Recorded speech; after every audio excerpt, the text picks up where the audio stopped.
Greetings, esteemed guests, and welcome to what should be a very big nail-biter of a Dragon Warrior Randomizer tournament matchup here. Up to NG, I think you're excited for this one too, right?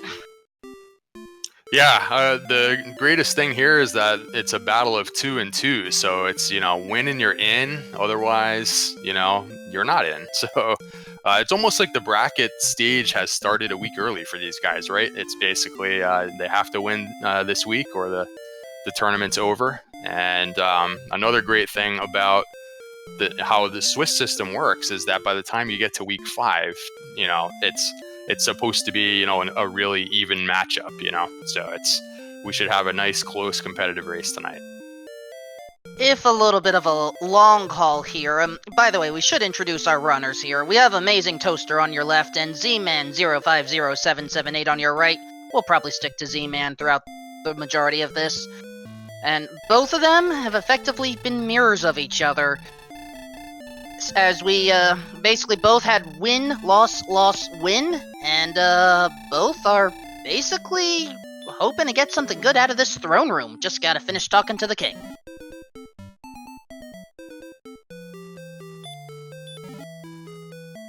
Alright, I'm seeing an herb and a death necklace, and usually you want to save that death necklace for later, but with only 6 strength, there is a possibility that you could sell that death necklace for 1,200 gold if that's the only way that you can upgrade some equipment. So we'll have to see what is out there on the world. If they can get started here, then that wouldn't be necessary. But will they stay close to home, or will they look around for a town? But they do have the hurt spell, Wolfman. Yeah, the hurt spell allows us to deal a decent amount of damage, and with the amount of MP we have, we can cast a few actually, a lot more than a few or a couple of hurts there, and whoa, immediate level up, there's the return spell at level 2. Yeah, Scorpion and a Slime gives exactly the 17 experience needed for AmazingToaster, and Z-Man does it the other way around, Slime first and then Scorpion.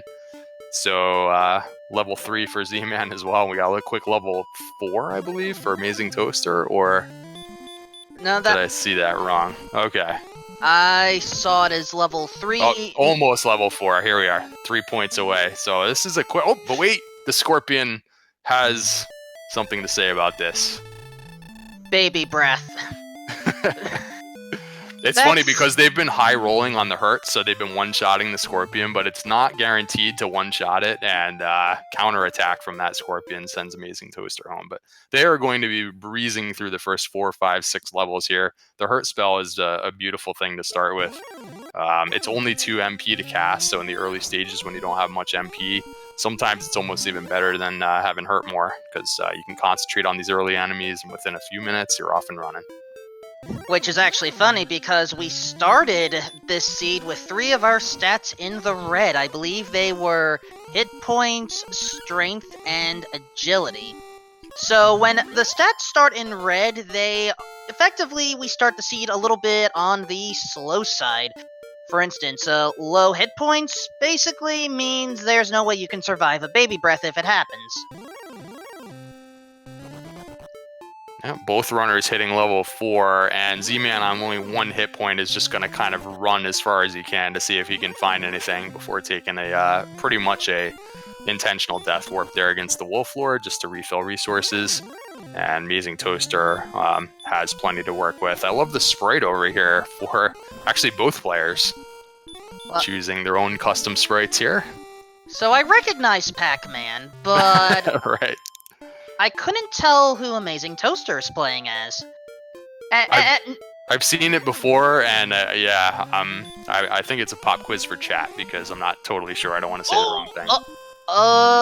The Droll has Dragonlord breath, it looks like. Ooh, yeah, because Z-Man was trying to venture out to see if he can find that second zone outside, find something a little stronger than Scorpion now that they've gotten some levels, but you don't want to see the Dragonlord 2 breath, that's for sure. So sticking with this first zone for a little while longer. We have a Magician, and just wants to get to 82 points to get level 5 like AmazingToaster just did. But really fast start so far. And already chat is wondering what's going on. First with the easy abilities, and then no DW edit. I did not send the Wolf Lord over to take out Z-Man for earlier on.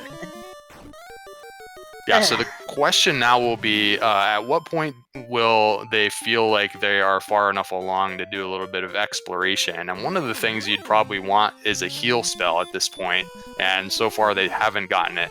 So they can do a pretty good job with the hurt spell on these nearby enemies, but if you venture out a little bit and you only have about 38 hit points and you have no healing, even the hurt spell might not help enough for them to really make it very far. So looks like both runners are going to be content with trying for level 6 now. And I just realized this intro went so fast, we didn't even talk about what these runners are doing here. So, the idea of Dragon Warrior and the Randomizer is they need to take out the Dragonlord. Dragonlord has the ball of light, wants to hug all the light in the world, probably wants to, I don't know, get the ultimate suntan before winter shows up. So, we want that sunlight for everyone to share here. So we have to get the rainbow drop to get into the castle. However, to get the rainbow drop, we need... Oh, what is it? We need the silver harp, the stones of sunlight, and Erdrick's token. Then we can get the rainbow drop and make do with it. Yep, Rainbow Drop gives you access to that final dungeon so that you can defeat the Dragonlord, and the other piece of the puzzle is you really have to have enough stats to beat the Dragonlord. There's really no way around that, so you're going to be kind of gaining experience as quickly as possible and running around collecting all these items, kind of both at the same time. That's the trick. So both of them so far concentrating right now more on the experience gathering, and finally we see AmazingToaster branching out just slightly, although looks to be still in this secondary zone with Poltergeist and Druins, not making it too far out. Just seeing if he can find anything out here on the outskirts of these early zones, but all we have to the east is ocean. No towns or caves just yet. You spoke a little too soon there, up to NG. AmazingToaster is caught in sight of a cave. Yep, there it is. But he has to get away from this Wraith, or he's going to have to take it down with a high hurt roll, but he gets the low roll. The 9 is not enough. So the Wraith with the counterattack takes him down. But now he knows it's there. It's a question of, do you want to run back over there and see what's in it, or, wait a little longer? He's very close to level 6 right now. Yeah, 10 EXP away. I'm tempted to say just get that level up first. Yeah, you never know what that next level might bring. We could have hurt more, we could have heal more, we could have really big HP. A lot of things could really help them out of the jam here. They're kind of at that awkward stage where they've been dominating against the weak monsters, but you take a few steps away and you're in random zones, and we saw Z-Man get physically punched in the face by a magic weapon for 35 damage just a few minutes ago, so it's a little tricky right now to really get started. Alright, the numbers for level 6. 6. That was an 811 at the end, so we are now at 46 hit points, and a lot of MP, and empty eye, proud of the 0 agility. Look at the color of the, over on Pac-Man's screen here, the color of the clothes on that gentleman as you exit the castle. I just noticed. It's cool how these sprites, they cause these palette swaps. So all the NPCs are dressed a little bit differently than normal. I thought that was a particularly nice color there, but yeah. So actually it's pretty close still, right? The experience lead is kind of non-existent. They're pretty even Steven here. Even the Spectre though can't take it down yet. So the first cave that we saw, I'm trying to remember all caves there. That was the where you trade in the harp for the Staff of Rain. So that was it. We need the Staff of Rain to get the rainbow drop. We use the silver harp to then get the Staff of Rain. Yep. Yeah, the sun and the rain shall meet to create the rainbow. But in order to get the staff, you need to give this old man the harp. He's kind of guarding that treasure chest there. Can't get past him unless you give him the harp that he so desires. Also, double Sparkover Island on the right. Very nice. Our restreamer, Sparkover, thanks for covering and broadcasting for our enjoyment tonight.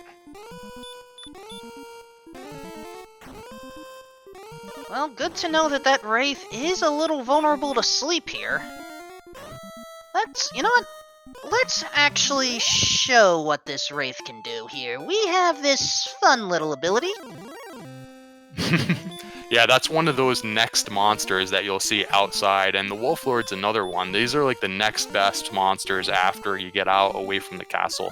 So the Wraith and the Wolflord, and the Wraith has a little bit of heal more chances, but mostly not too bad, right? So, and most of those resistances that you see are not randomized in standard flags, except for the stop spell resistance. If it happens to have, like in this case, a small chance of casting heal more, then the chance that it will resist your stop spell is a little bit randomized. So, and werewolf too strong. And that was the Spark over keys that we just passed. So, I think they're in the same part of the world here. The exploration has been kind of in lockstep. They're looking in the same directions, and the experience is kind of even. Super close race still so far. I wonder what's going to happen to break this open for one of our runners. I think we have to try to make our way southwest. So far, it looks like both of them have decided that level 6 is enough to make some progress on the map. Especially if you are going to run into this Wraith and this Wolflord. That's pretty nice with the sleep and the hurt spell. You can combine those. And that's a little unlucky for AmazingToaster that the sleep misses. It has a small chance of resisting sleep, but mostly it's going to fall asleep. That time it happened to stay awake and hit him for a nearly max damage there. Their defense power right now, guys, is very abysmal. They don't have any equipment. And so with just 10 defense power, any of those monsters you find out in the random zones are going to pack a punch still. Yeah, remember, we haven't found a town yet. So unless we either find a town to purchase a shield, or somehow choose to just search randomly and somehow dig up Erdrick's armor, which could happen.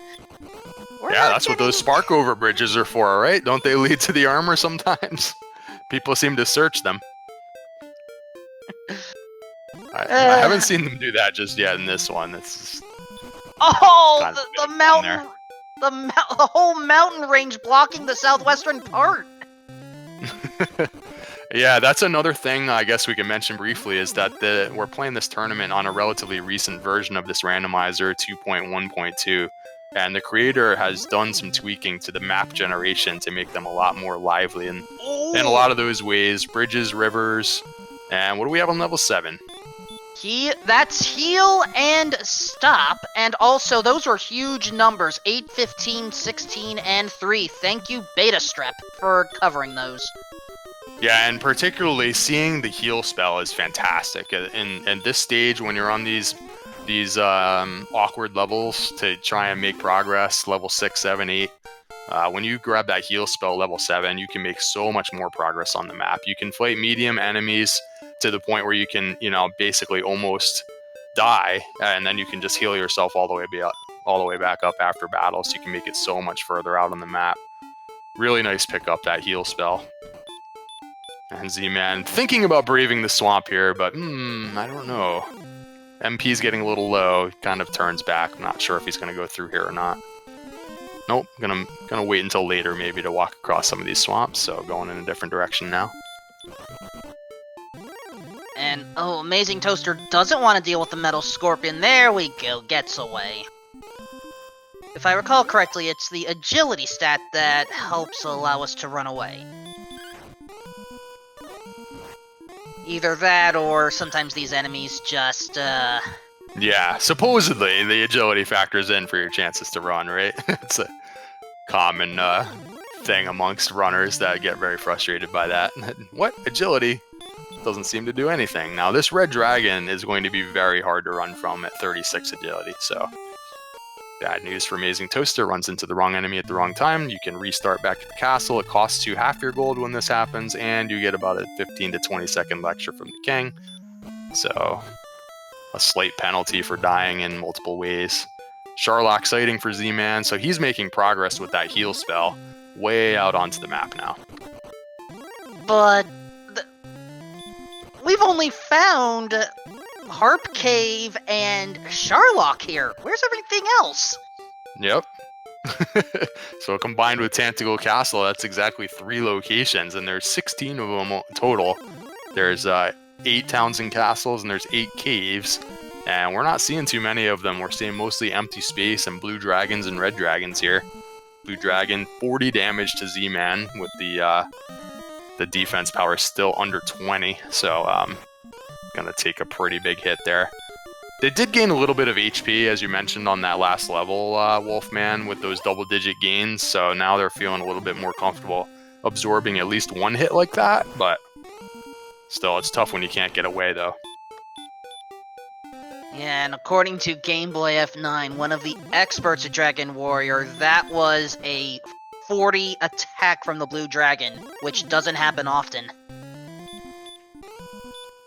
Yeah, not too often. They're not as strong as the Red Dragon in terms of their attack power with the internal stats, but yeah, it's all based on how low your own defense score is, and they're going to need some gear pretty soon. So where are these towns, Wolfman? Where are they hiding? Because that's the only way, as you mentioned, that they're going to be able to upgrade their gear, and the more they die, the more they lose half of their gold, and so they won't be able to afford much at this point. I'm so suspecting... they may want to try and stay alive. I'm suspecting either those double bridges on the eastern part that Z-Man chose to pass up on, or perhaps there were 2 other sets of bridges that AmazingToaster barely saw on screen while exploring and finding Sharlock.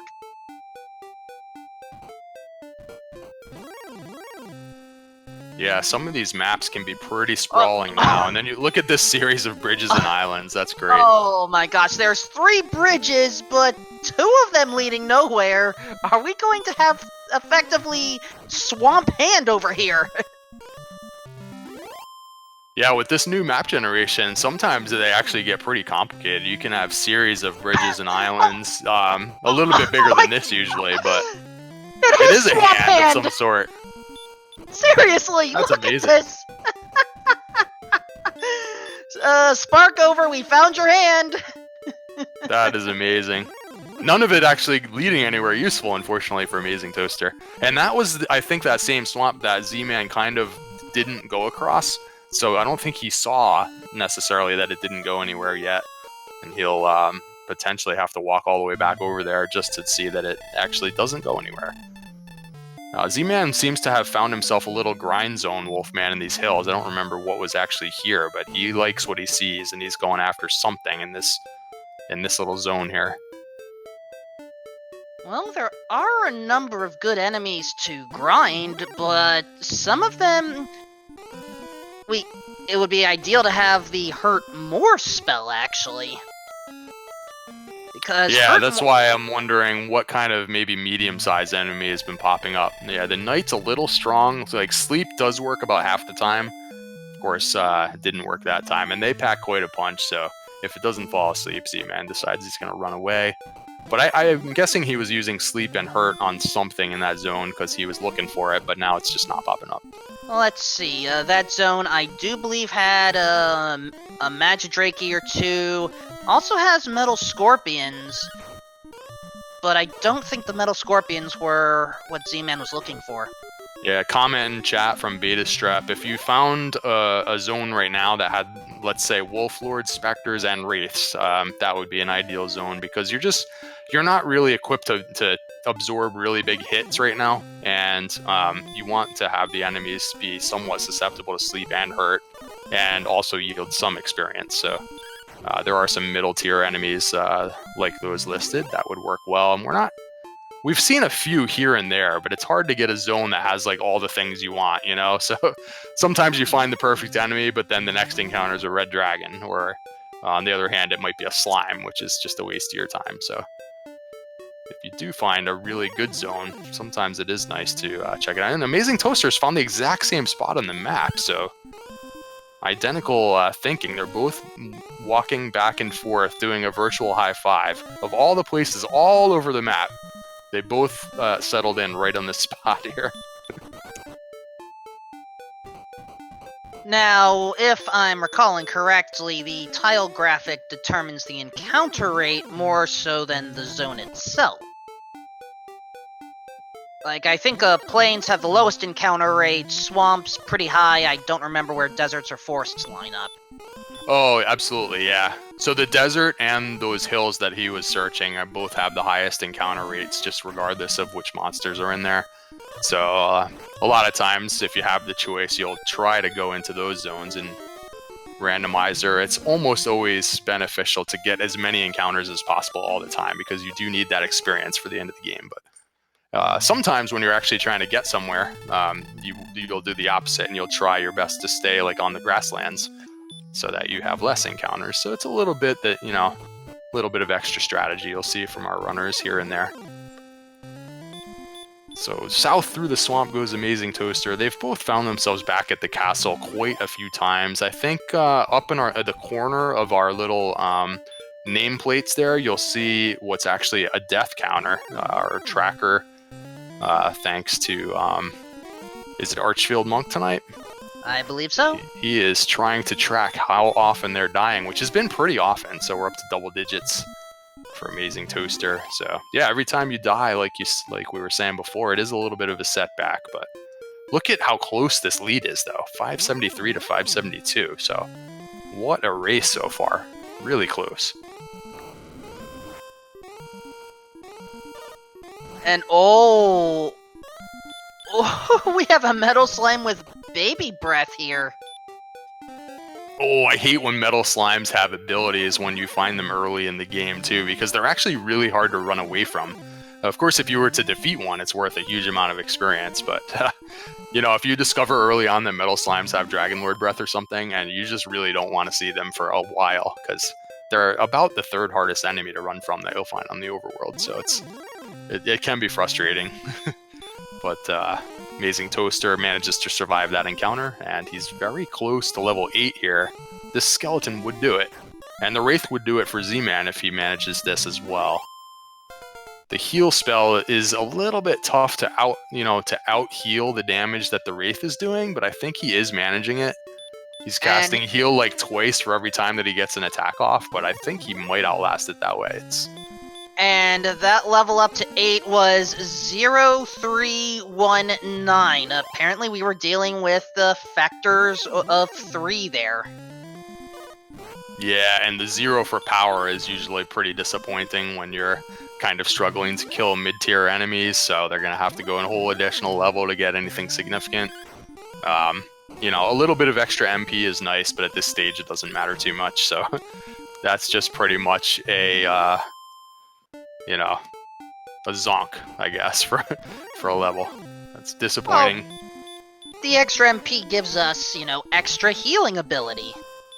Yeah, that's right. The previous level, they did learn the heal spell, so they'll make it just a little bit further. If they could ever find an inn in their travels, they could make it, from one inn to the next just a little bit easier. But really, they've found almost nothing. This is incredible. A lot of empty space. What has happened to Alefgard here? I mean, I know this is a randomizer here, but this is a little ridiculous. This one is a wasteland, a lot of desert and swamp. Just something has been nuked in the area here. But and see, this Magiwyvern I feel like is just going to be too strong, so expect to see the sleep run here. But no, Z-Man's going to be aggressive and go for the sleep hurt. If it wakes up, it's going to hit really hard, but it will take 4 or 5 hurt spells, and it's worth like 83 experience. If it stays asleep for a good long while, this could be a nice boost for Z-Man. Well, AmazingToaster chose to run from a Magiwyvern.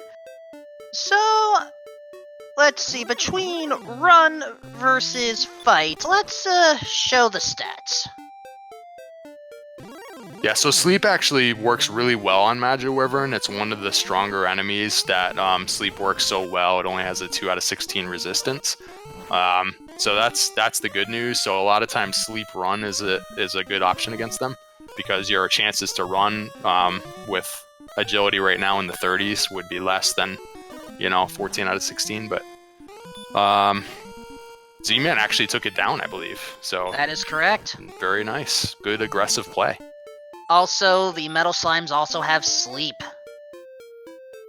Yeah, so sleep and baby breath.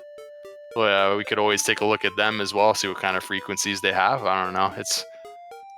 Depends on, I don't know how much, sometimes chat likes to not see it as often, and sometimes it's like, yeah, let's see what's going on. So 50 and then 50. So the way the AI works is that the number on the left gets priority. So at first thing, it will be a 50% chance of casting sleep. And then if it doesn't cast sleep, then there's a 50% chance from that point of casting the baby breath. So overall, it's less than a 50% chance of actually seeing the baby breath, unless you're sleeping, in which case then you'll see the baby breath more often. So yeah, that's kind of an enemy you don't want to see for a little while unless you get lucky and you get a crit. It is worth 255 experience, but no such luck yet. Now, Z-Man, trying to double check the rest of the surrounding lands, but so far it's... I want to know if, for personal rando seeds, if I were to go for this skin, I'd like to know if there's a way we could just show what the map looks like. Because I'm genuinely curious as to how this one is laid out. Yeah, I think there are a couple of people that have that ability, but I don't think it's built into any of our trackers or anything like that. But it would be fun to see afterwards for sure, because this is like a big sprawling map where I've seen them traverse the same couple of paths a few times now. Like AmazingToaster, he saw this little series of lakes about 5 minutes ago. So maybe there's some choke points that you have to walk through here and there to get to the rest of the map. But yeah, they are really not finding towns and caves. So it's almost like maybe in the far corner there's, a cave somewhere that's going to have a key or something.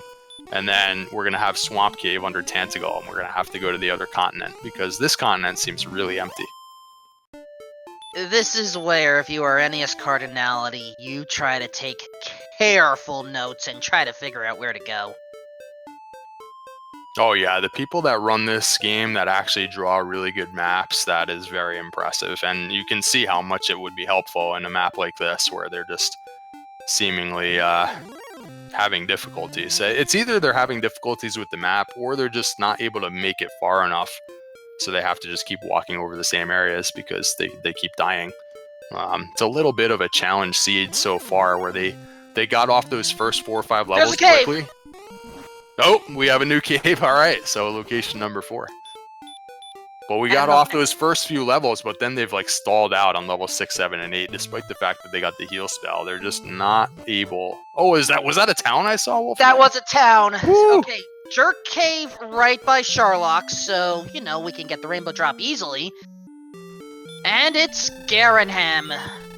Alright, unfortunately they have no keys, so they'll have to come back here later to explore the town further because there's a door right there that can be opened. But Copper Sword will be a nice boost because they have kind of a low strength score right now on level 8.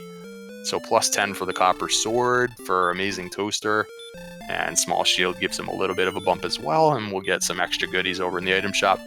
Well, yeah, it's nice to have a town. Particularly, it's good to have an inn so that you can actually refresh and maybe explore even further for a change. Yeah. That, and with the scale of the dragon, AmazingToaster has now bumped up his defense by 2 points, if I recall correctly. Or agility, which translates to defensive power. Yeah, I think the scale goes directly to defense, so...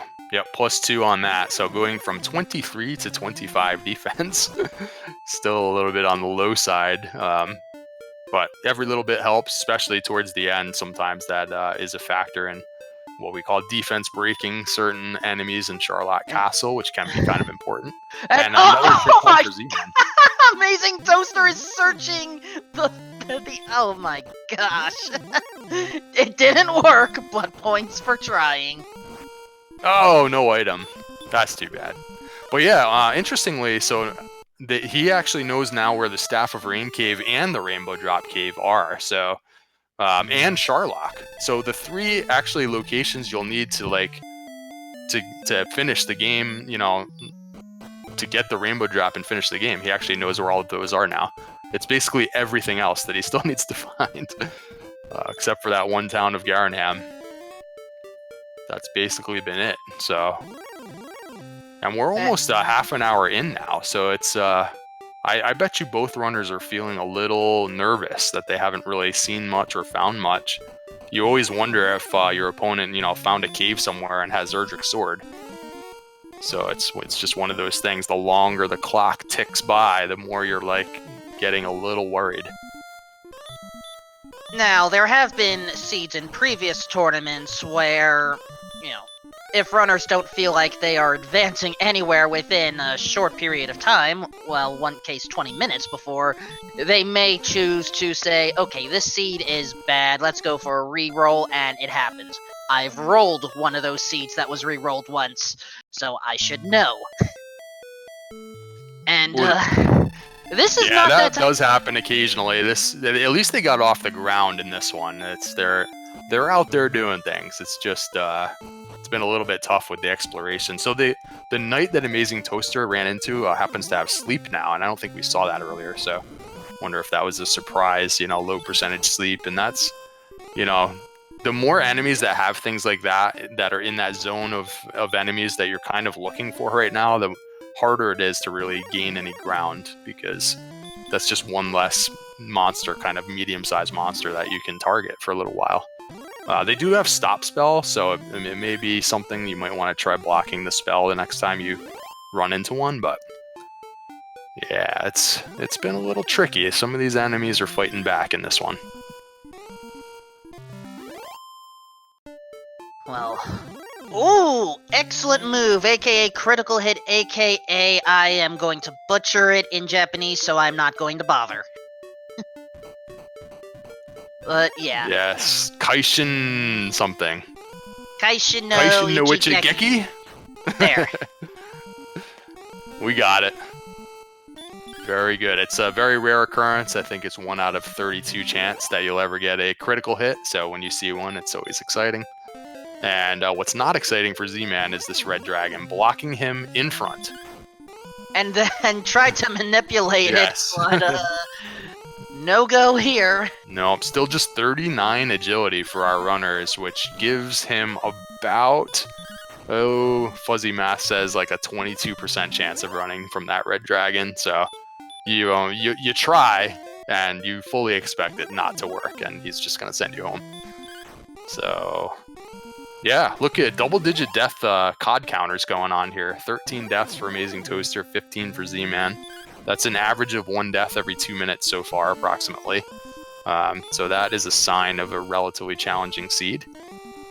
Both runners kind of having to deal with it right now and seeing if they can make a breakout happen. Maybe this next level will be the one. AmazingToaster's just a little bit away. And Z-Man is also there. This experience total has been neck and neck the whole way so far. Fun to watch. But we should be approaching level 9 if I recall. Yeah, they're both really close. 975 is the number, so even these small enemies that Z-Man's getting will get him there. The Magidrakey or the Scorpion they was just running into. Get a couple of those and you're there. AmazingToaster. See, even the Rogue Scorpion, he has to run from the Rogue Scorpion still, because we just don't really have enough of anything. The HP is low, the defense power is low, and the sleep only works on it like half the time. It has very high agility, so... Well, it works. Looking at choosing his fights. He's fighting the Wolf Lord, but not the Rogue Scorpion, just as an example. And now Z-Man discovering the Swamp Hand. Ah, yes. Remember, he had left this for later, earlier in the race, so he had to come back over here to check this out eventually. And just a few steps further, and he confirms that it's just the Swamp Hand, and it doesn't actually go anywhere. Ew! 0 plus 4 plus 1 equals 5. That's all we got out of level 9. Ooh, particularly whenever you see 0 for the power stat. That's starting to get trolly. When you're in the mid-30s at level 9 for strength, that's tricky. So they have to continue to use all of these little auxiliary spells. We don't have hurt more or heal more yet either. So it's a lot of stop spell strats, a lot of sleep and hurt strats. AmazingToaster does have a pretty good advantage with that copper sword, but still just kind of like even here against the Magiwyvern, the hurt spell will generally do more damage than he could be doing with the copper sword. So he had to use a series of hurt spells, and that's a really nice victory for 83 experience. So We've seen both runners now go after the Magiwyvern successfully since they're so susceptible to that sleep spell. Oh, another red dragon. We're starting to see quite a few of these now. Oh, and the red dragon prevents Garenham access. Also, Empty Eye. Seriously, that's two, if not three, level 0 or 0 power level ups here. I know you like your namesake here, but yeah, and AmazingToaster was the one that had seen that town before, right? So he was just hoping to, take an in trip there and continue on. Z-Man still hasn't gone that way. So from his perspective, Z-Man's gone 35 minutes into the seed now without seeing a town, which is, I've had that happen to me before, and it starts to get pretty frustrating. Yeah, right now, just some of these stats. Look at him just check out these stats right now, because he's like, I cannot believe what's happening to me on this overworld, so I must have really bad stats. And sure enough, they were not very good. And the big empty section under the stats is his current equipment, which is nothing.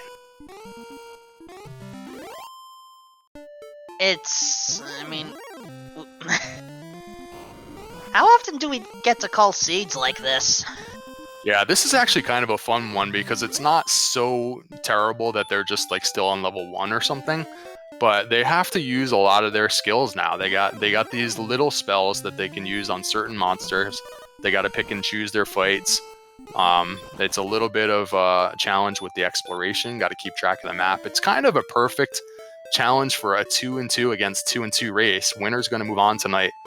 Playoff spot is on the line, so it's kind of nice that it's coming down to they're going to have to showcase their skills on this game right now. It's not just a straightforward, Erdrick Sword seed or Hurtmore seed.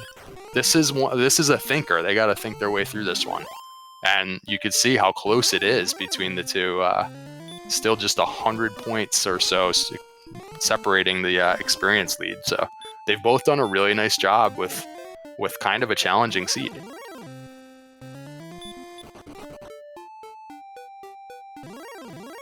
So now we just have to wonder what lies beyond Garenham. And okay, Z-Man is at Sharlock Castle now. If he goes up, he'll find the Jerk Cave. Assuming he gets through those red dragons that are guarding. I thought you meant he'll eventually find Garenham. There's red dragons right before you get to Garenham. So, yep. Takes down some of these small monsters using the heal spell in between battles. That's all you can do right now. The heal spell typically isn't really enough during battle for the medium-sized enemies. You're just going to get hit too hard.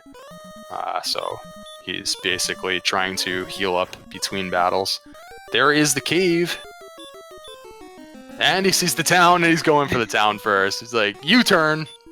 Wait a minute. I don't blame him one bit. Very nice. And he could be using the sleep spell against the Droll Magi, as we just saw AmazingToaster take one down right there. But I think Z-Man was just very excited to actually see a town with a little bit of money in hand. Not quite going to be able to afford the copper sword, so let's see if he settles for the club. Little bit of a decision here. Club or small shield? Going for defense here. Small shield pickup. And wasn't there a bamboo pole there as well? There was. Choosing torches over bamboo pole.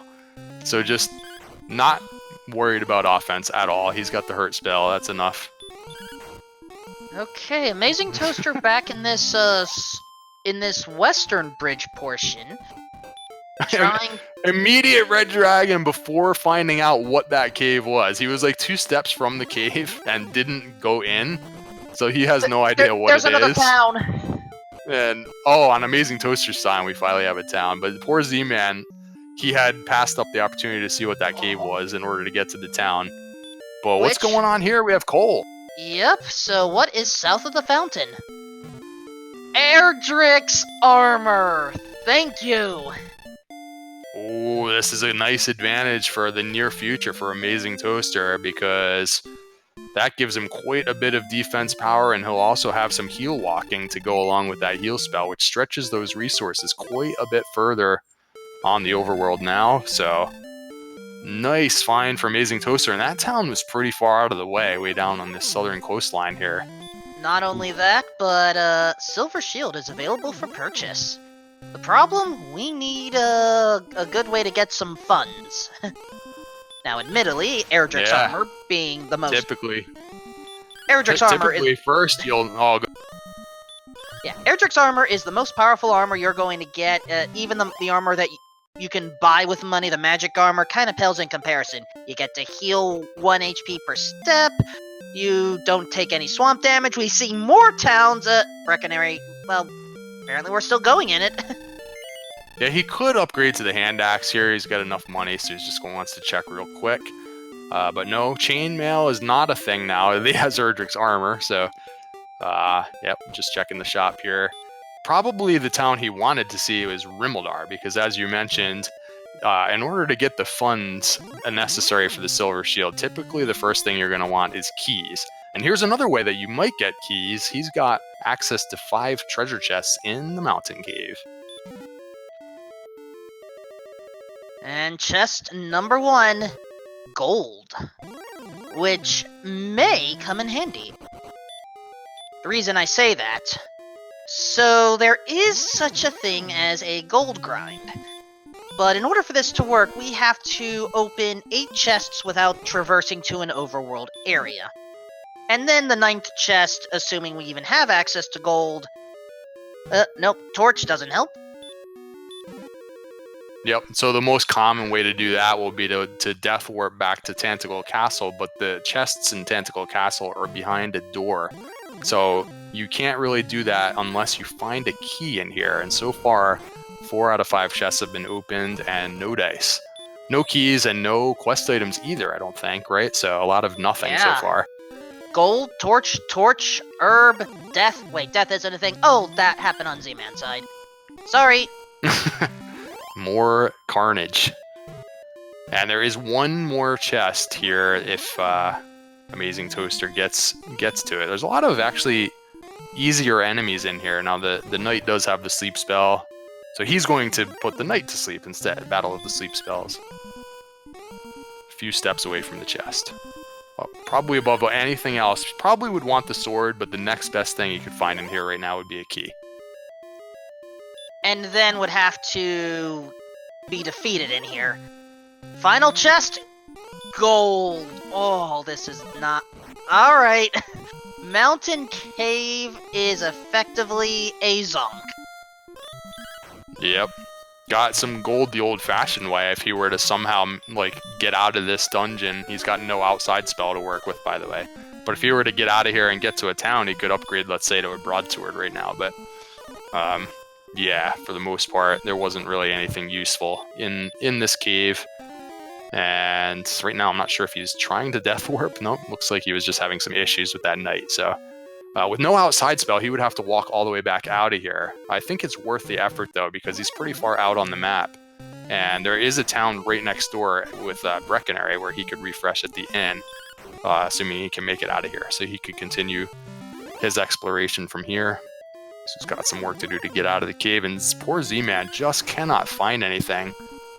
Exploration advantage clearly in favor of AmazingToaster, equipment advantage in favor of AmazingToaster, and that will generally lead to the experience advantage, which I believe he is starting to pull away slightly. It's still kind of close, just a couple of 100 points difference. By the way, before we forget, Shady001, we thank you for joining the RPG Limit Break family. Didn't want to forget you. Yeah, so by the way, that last battle that he had with the knight, like, he would have clearly died if he didn't have Erdrick's armor equipped. He was down to about 7 hit points. And with that armor, he was taking way less damage. So he makes it out and gets to Breckenary. By the way, Z-Man took out the metal slime. Oh, so the experience lead changes hands with the single swipe of the sword. My goodness. Or I guess it's fists in this case. Z-Man still hasn't upgraded his weaponry. He's just got this small shield at his arsenal. Maybe he beat it over the head with his shield or something.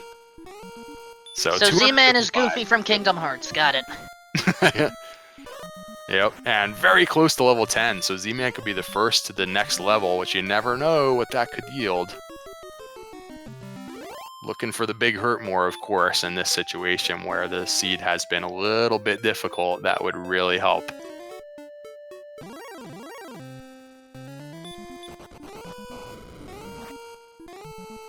Ooh, don't think we've seen Goldman yet.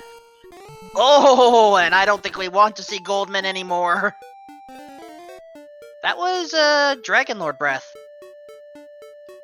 Nice, but Erdrick's armor allows him to survive, right? Because instead of a max damage of 72, we get reduced by 1/3, so max damage only 48. He has enough hit points to survive. So yet another advantage of having Erdrick's armor. If Z-Man had that happen to him right now, he would have been eliminated. So Z-Man finally gets to Garanham Wolfman, 45 minutes in. Well, he sees it for the second time now, but does he have some gold to work with now? Not 42 really. gold, but getting the dragon scale.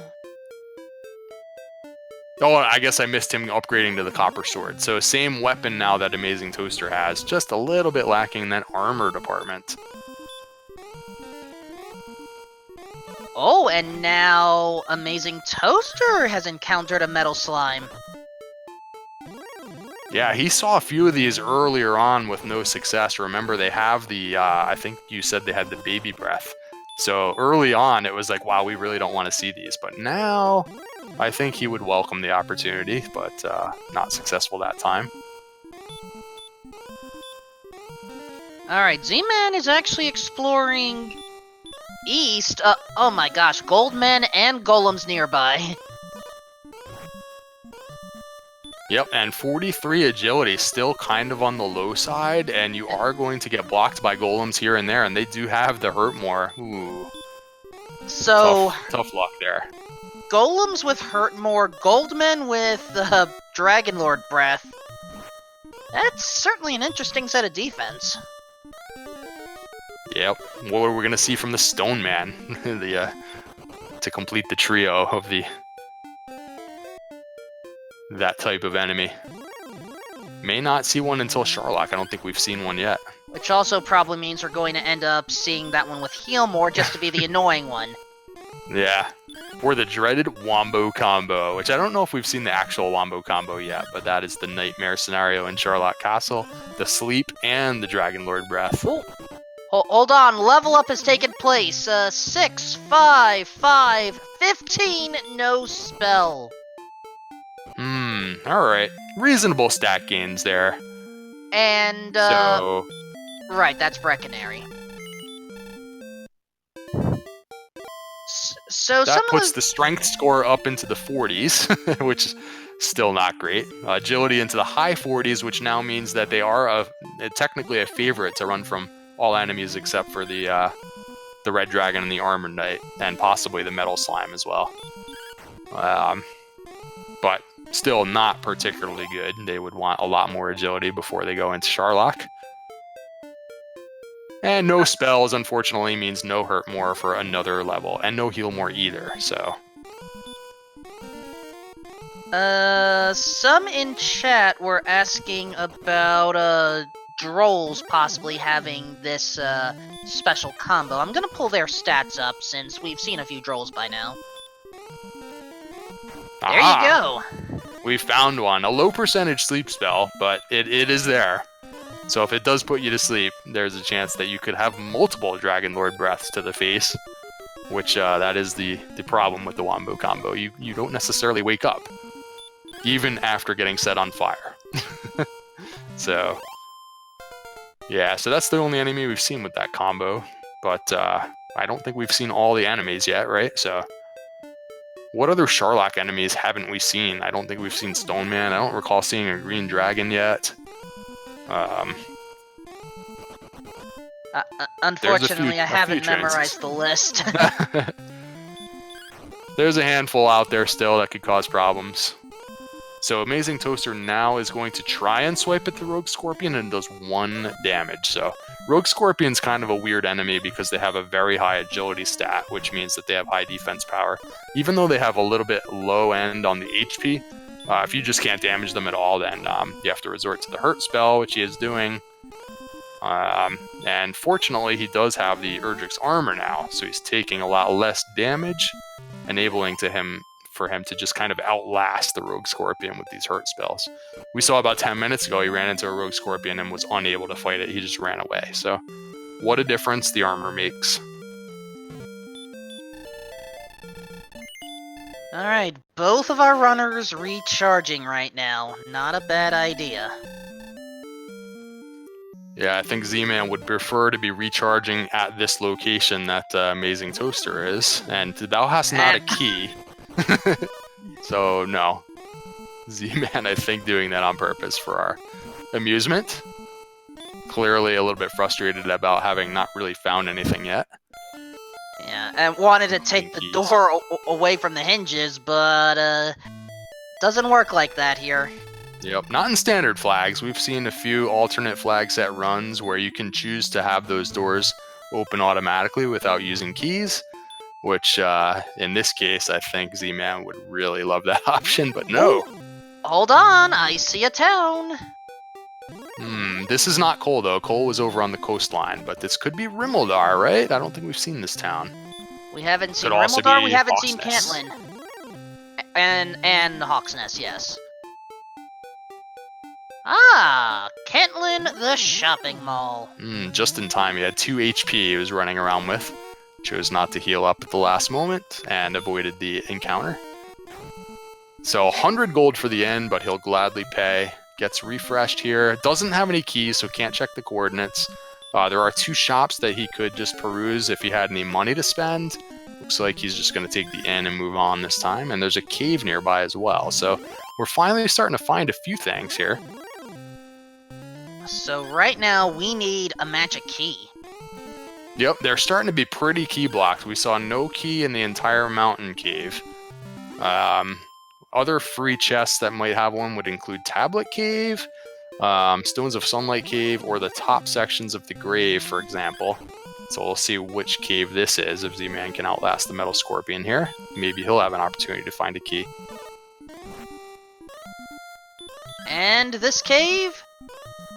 Garen's Grave. Alright, so there are 3 chests, not very far away, actually. So depending on the enemy set in here, 3 chances for a magic key for Z-Man. 3 chances for the Erdrick sword as well, we should say, among other things. Yeah, there are many things that we could use right now. Chest 1, Fighter's Ring. That's gonna help with offense. Chest 2, Gold. Chest 3, Silver Harp. Our first quest item has been found by one of our runners. Silver Harp, top of the grave. That's one of the 3 items you'll need. And he already knows where to trade that in for the Staff of Rain next time he happens to take a death that's close to home. So he can do that at next opportunity. Unfortunately, no sword and no key. For Z-Man, you can't make any more progress in this dungeon without those items. And he has no outside spell, so I don't know if he's actually getting lost. There's the stairway. Here we go. So he's out of there. Moving on to bigger and better things. So it's looking more and more like we're going to need Rimmeldar to get going here, because most of the chests now that are available have been opened. Yeah. Apparently we are dealing with, I don't know, Final Fantasy VI lock scenario here. Yeah, so there was that 1 gold chest, so he does have a little bit of gold now. He could try and check these 2 shops, maybe for a hand axe upgrade. Large shield, he's very close. He could maybe go sell something if he doesn't want to risk an overworld encounter. Could sell that dragon scale that he's carrying around, maybe, which I kind of feel like that's what he's about to do. No, maybe not. But a large shield would be kind of nice, because if there's no gold grind, that's the shield you'll end up with at the end of the game. But he's going to choose the hand axe, get a little bit more attack power. So while Z-Man does have some more attack power right now, AmazingToaster has gained a bit of an experience lead. And oh, this is an ugly swamp patch. So interesting, he decided to block the spell on the metal slime, which that takes up a turn, of course, and you don't have that many turns before it runs away usually. But Metal Slime does show up with Sleep and the Baby Breath, so he's deciding to use Stop Spell there, which is kind of a cool tactic. And if it wants to stick around after that, then you have a good chance to defeating it for big experience. Very close again to another level. He's got to get to 2175. And maybe that's the level that will get some big spells here. And the Armored Knight, also known to some as the AK-47, that was Dragonlord Breath. I could feel the heat from here. That was Z-Man getting set on fire. Unfortunately, they still don't have enough HP to withstand a max attack Dragonlord Breath without Erdrick's armor equipped. So anytime Z-Man gets one of those enemies that performs that ability, he's got a pretty high chance of being sent home on the spot. So even more urgency to go find Cole and get that Erdrick's armor so that he can withstand one of those attacks at some point. Well, if there is one advantage, since we have the Silver Harp, we can just get the Staff of Rain right now. Yeah, is that this cave here? Looks like he's heading in that direction, so always good to get that out of the way while you're thinking about it and while it's en route, so that you don't have to make a side trip later. And so, quest item upgrade for Z-Man. Officially now one of the 3 necessary quest items is in possession. AmazingToaster is just stuck on this, like, being 36 experience points short of a level. But no, he finally takes down this Magi-Wyvern. And so the numbers. 12, 18, 7, 13, and Radiant. Right. The agility score has officially reached the orange status. That was a very nice boost to agility. That will be significant in many ways. I mean, difference between Z-Man's agility 48 and the 66 now from AmazingToaster. He'll have a much easier time running away from battle. It also boosted his defense score quite a bit. So, unfortunately, he would have probably preferred to get the heal more or the hurt more spells, and maybe like 30 more strength points. But instead, we got a good agility bump. So, silver lining. So those orange stats that we see there, for anyone unfamiliar out there, it's just letting us know that you could technically go fight the Dragonlord with stats about in that range if all your other stats were really good. So we're just finally getting some stats that are like halfway borderline, and we're on level 11. So, sorry to interrupt there, up to NG, but AmazingToaster has found Hawk's Nest. At least that looked like it, I think. You know what I'm noticing, Wolfman, is they're now finding a lot of locations that they're going to have to remember where they are and come back to them later. Because you're not going to defeat anything right now in Hawk's Nest, most likely. They also are going to have to revisit Garanham once they get keys. They might have to revisit Cantlin once they get keys. They already have to revisit the Staff Cave and the Jerk Cave. This is like, if you don't draw maps and write down where things are, this is the kind of scenario where you could get into a little bit of a problem at the end of the game when you're trying to remember, where did I see those things? So Hawk's Nest, yet another example. He's going to have to come back here later.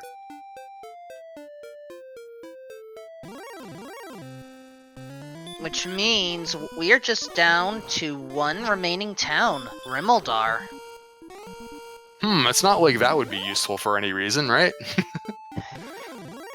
Of course, it's the one that we find dead last. Yeah. Oh, I think Z-Man is in the general area of... Hold on, No, this is the town that Z-Man saw before. This is Cantlin, I believe. Yep. So he hadn't seen this yet, and yet another location that AmazingToaster is going to have to remember for later, because you're going to want those coordinates most likely. But a broadsword upgrade, so they've been going flip-flopping back and forth with who has the better weapon several times. AmazingToaster started with the copper sword, Z-Man had the fist. Z-Man went over the top with the hand axe, and now AmazingToaster upgrades to the broadsword. So slowly but surely, we're making our way towards the ultimate, which is the Erdrick sword. So far, still hasn't been found. Yes, that Plus 40 sword of goodness. Technically, we don't need it to finish the game, but it really helps.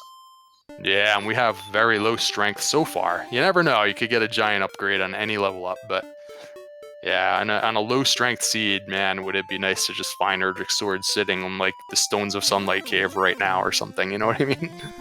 You know it's probably going to be hiding in Sharlock Castle at this rate. Of course. We'll get to that when we get there. Yep.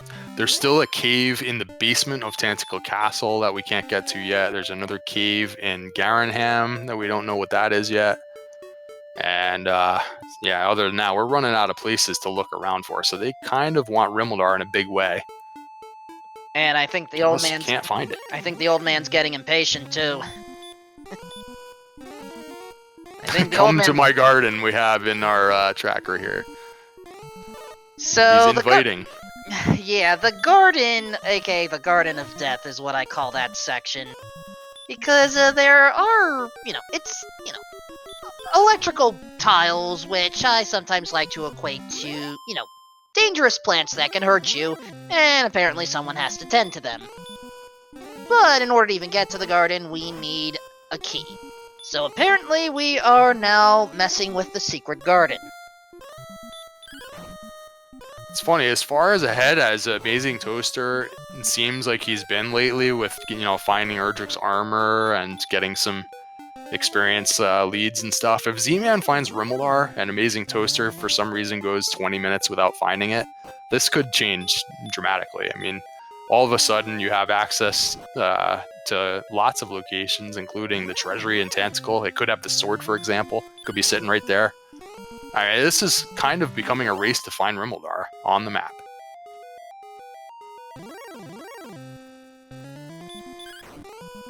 So here's the question. Where is it? Oh, I think this is coal for Z-Man. Yep. So if he cannot die here, he will have a chance to grab Erdrick's armor, and Toaster has finally found the grave, so he'll get the fighter's ring upgrade. And the silver harp. And the harp for his first quest item, yeah. So this is remaining a close race. It's been close from start to finish, and it's still anyone's race.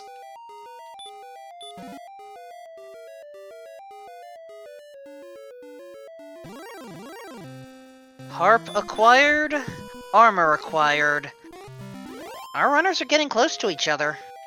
Yeah, let's look at our tracker screen here. It's almost identical. I mean, AmazingToaster can upgrade to the staff at any time. He knows where that is.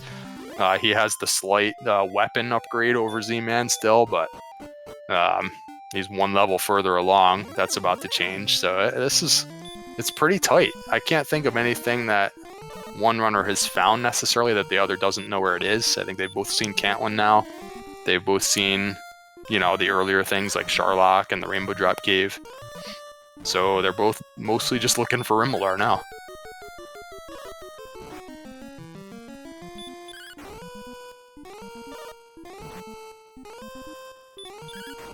It is indeed MIA, and have we seen any way to go through like a swamp cave, Wolfman? So maybe Rimmeldar is sitting on the other continent? In order for Rimmeldar to be on the... Hold on! Z-Man has found two things. And one I'd of be them checking that town. is Rimmeldar. Yeah. Don't be going warping through the swamp cave when you haven't checked this town. Oh, Nelly, we have keys for Z-Man. This is a chance for him to catch up in this race. He's 600 or 700 points behind. And depending on how long it takes for Toaster to find this, it's a good chance for Z-Man to get a lot of these things out of the way. Rimmeldar being all the way on the west coast today. And was that swamp cave right next to it? And I'm not sure it's going to lead to much. Maybe it'll lead to the Stones of Sunlight cave. That's about it. I don't know, but Z-Man... Tablet cave, maybe. So there's one chest right here as well. So this could have the sword, for example, among other things. Yeah, spend 2 keys. All to get 1 key. Of course. So if you're Z-Man now, do you cash return and go right back to the castle? But you have other things you still want to explore over here. It's a little bit tricky because there are some chests that you want to open right away. But I think this is Swamp Cave. Swamp North, I believe. Yep. And probably not strong enough still to fight a boss-style enemy if he had plans of rescuing the princess in his travels. Which you may want to do that, and the fact is this cave is really far away. So, like, you're here now, it would be great if you could just grab the princess and just kind of carry her around with you until you know what's going on. But, unfortunately, I don't think they can really reliably beat anything. They got no heal more, no hurt more. And this backs into Garanham, so we have a Pangea, guys. Well, single continent, because we saw this town earlier on the first continent, so interesting. He's going to get these chests without using the key. fairy water, stones of sunlight. All right. 2 out of 3 quest items in the books. And now what? Do you go back through the cave to go explore where you were earlier? I think now that he's come this way, you might as well just go home, right? Go back, check out what's going on in Tantagal. There's another cave, remember, behind Tantagal. That could be the Stones of Sunlight cave, or the Tablet cave, I guess, if we haven't seen those. I think now that he's made it through, and he's over here, I would probably do that if I were him, but... And Toaster is still kind of wandering around near Cole, so not anywhere near finding Rimuldar, which is way over on the west coast of the world.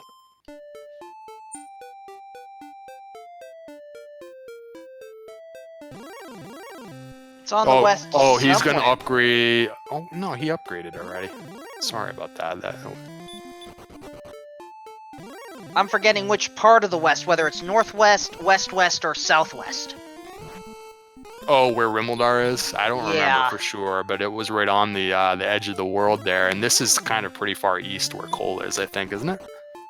At least it looked like it, but With the way this regardless, map he's is... got to get way over. I mean, that was pretty far away where that Rimuldar was, so just some trolling for our runners here. That's how you get keys in this seed, and it was that far away.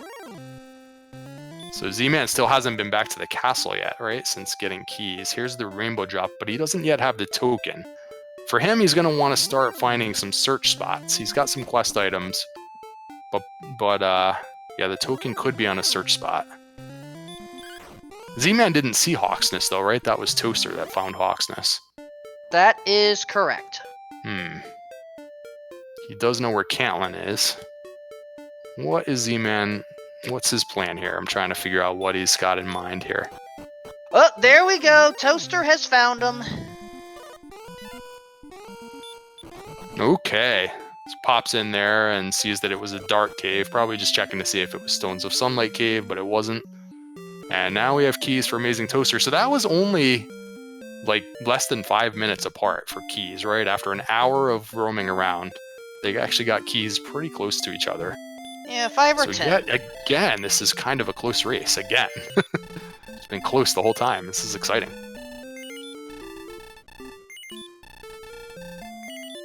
And so, stock up on all the keys you can.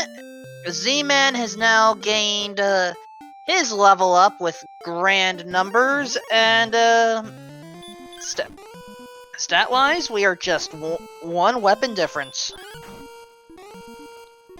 Yeah, I'm surprised Z-Man hasn't decided to go back to the castle yet.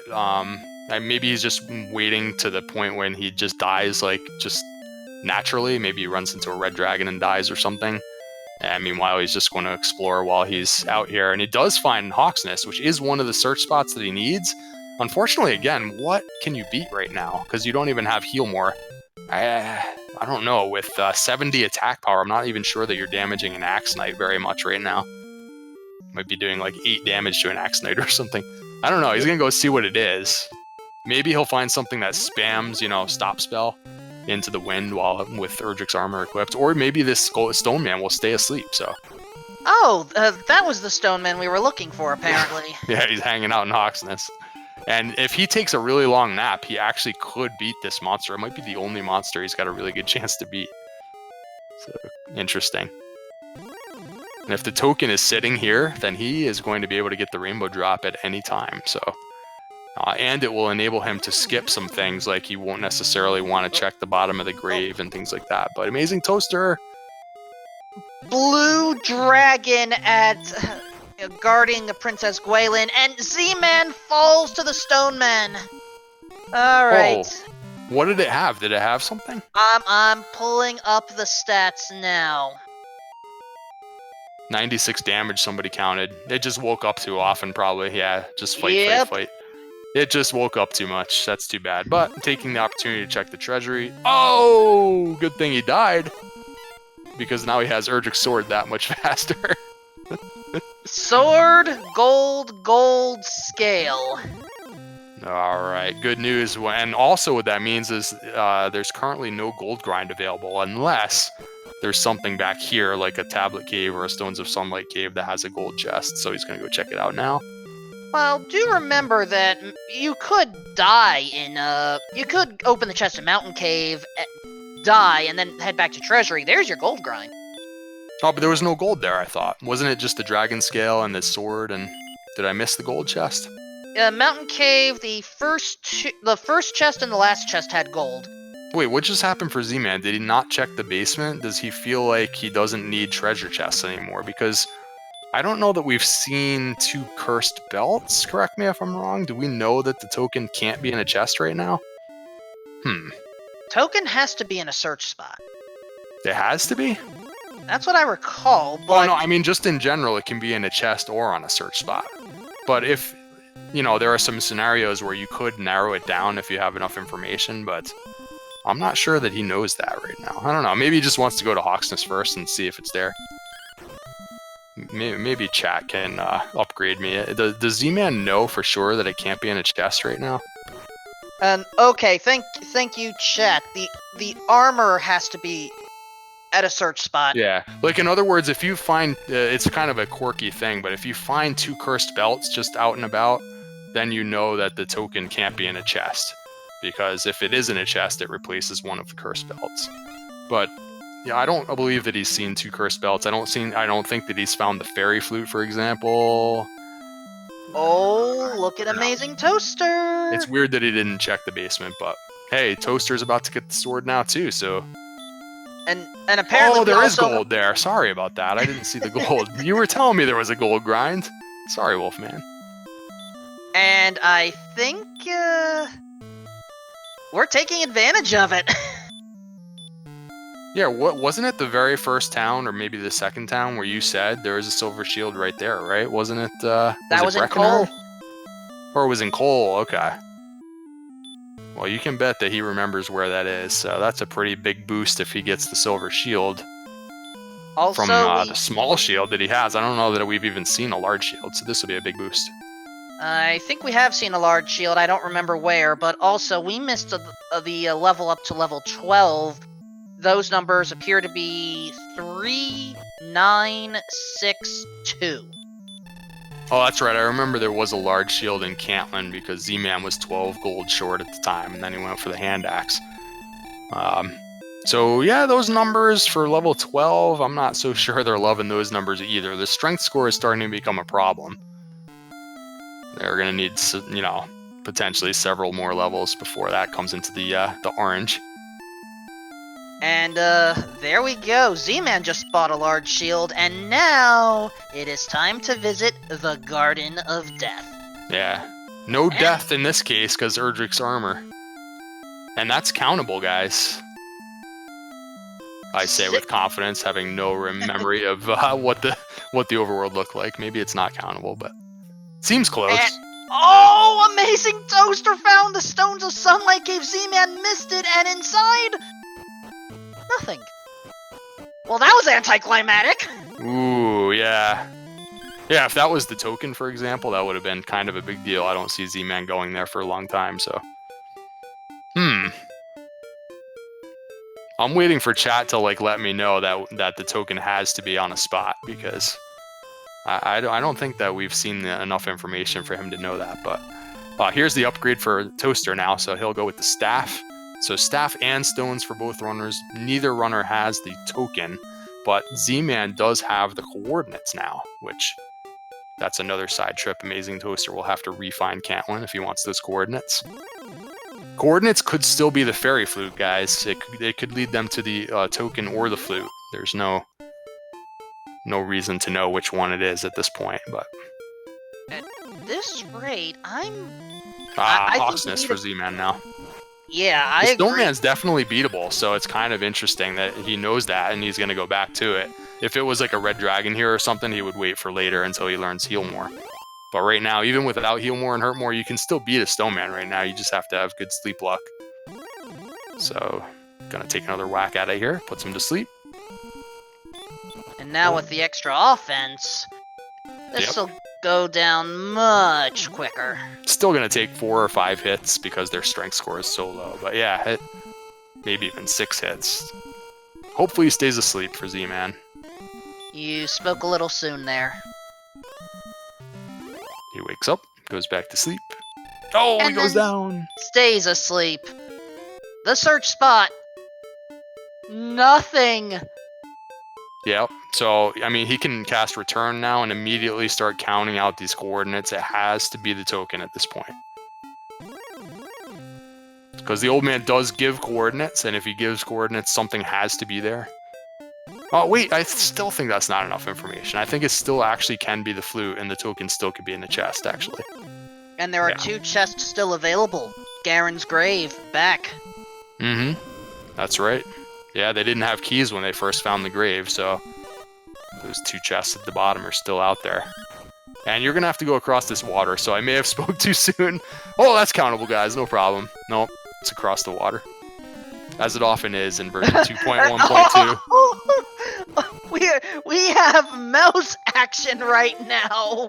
We're seeing some special techniques.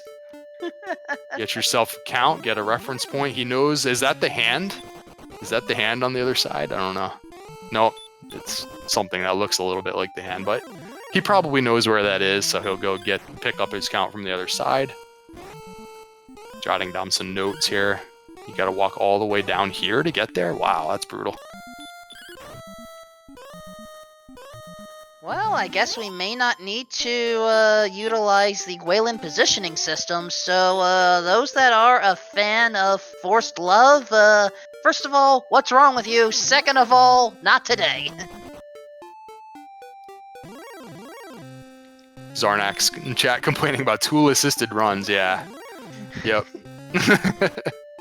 Oh, gets away from the red dragon with 66 agility. I knew that agility bump that they got in that previous level up was going to come in handy. So he tops off with the HP in case he runs into another one. And silver shield upgrade for AmazingToaster. So he's got all the gear, guys. Can't get any better gear than that. You're going to be bringing that to the Dragonlord.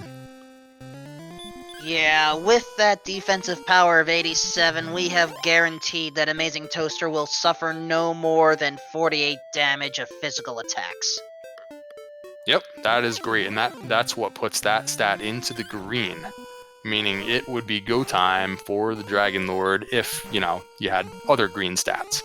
Unfortunately, we have a couple of white stats. The HP right now is not enough to fight the Dragonlord, and, you know, attack power is just lacking because the strength score is so low, so still got some leveling up to do, which is fortunate because they're not done finding all the stuff yet. So, ideally, we would like to get to, you know, triple-digit HP at a minimum. Some would say 97, but that depends a lot on our defensive power, though in this case, AmazingToaster can maybe get away with 97. So I'm trying to think of worst case scenario here for exploration is if this is the flute that Z-Man is getting close to finding instead of the token. So you mentioned the 2 in the bottom of the grave. Have we seen either runner go through Tablet Cave yet by any chance? Because that's the other one. There's another chest out there. You're right, I don't think we've seen that. So if Z-Man digs up the flute after all this searching around, he's going to be like, ooh, which chests have I not found yet? And there was one right at the castle. Of course, that's not the correct one, but It's one of the places he might have to run around to. The grave. How far away was the grave now? I think that was one of the early locations. If they wanted to go open those 2 chests, that's another extra trip. So this is starting to be kind of a longer seed. Especially if this isn't the token on the map. Sorry about that. Garen's grave, I believe, was by Garenham, actually. So, hey, here's that swamp. So he's picking up his count from the other side. No, there has to be something. Try again, Z-Man.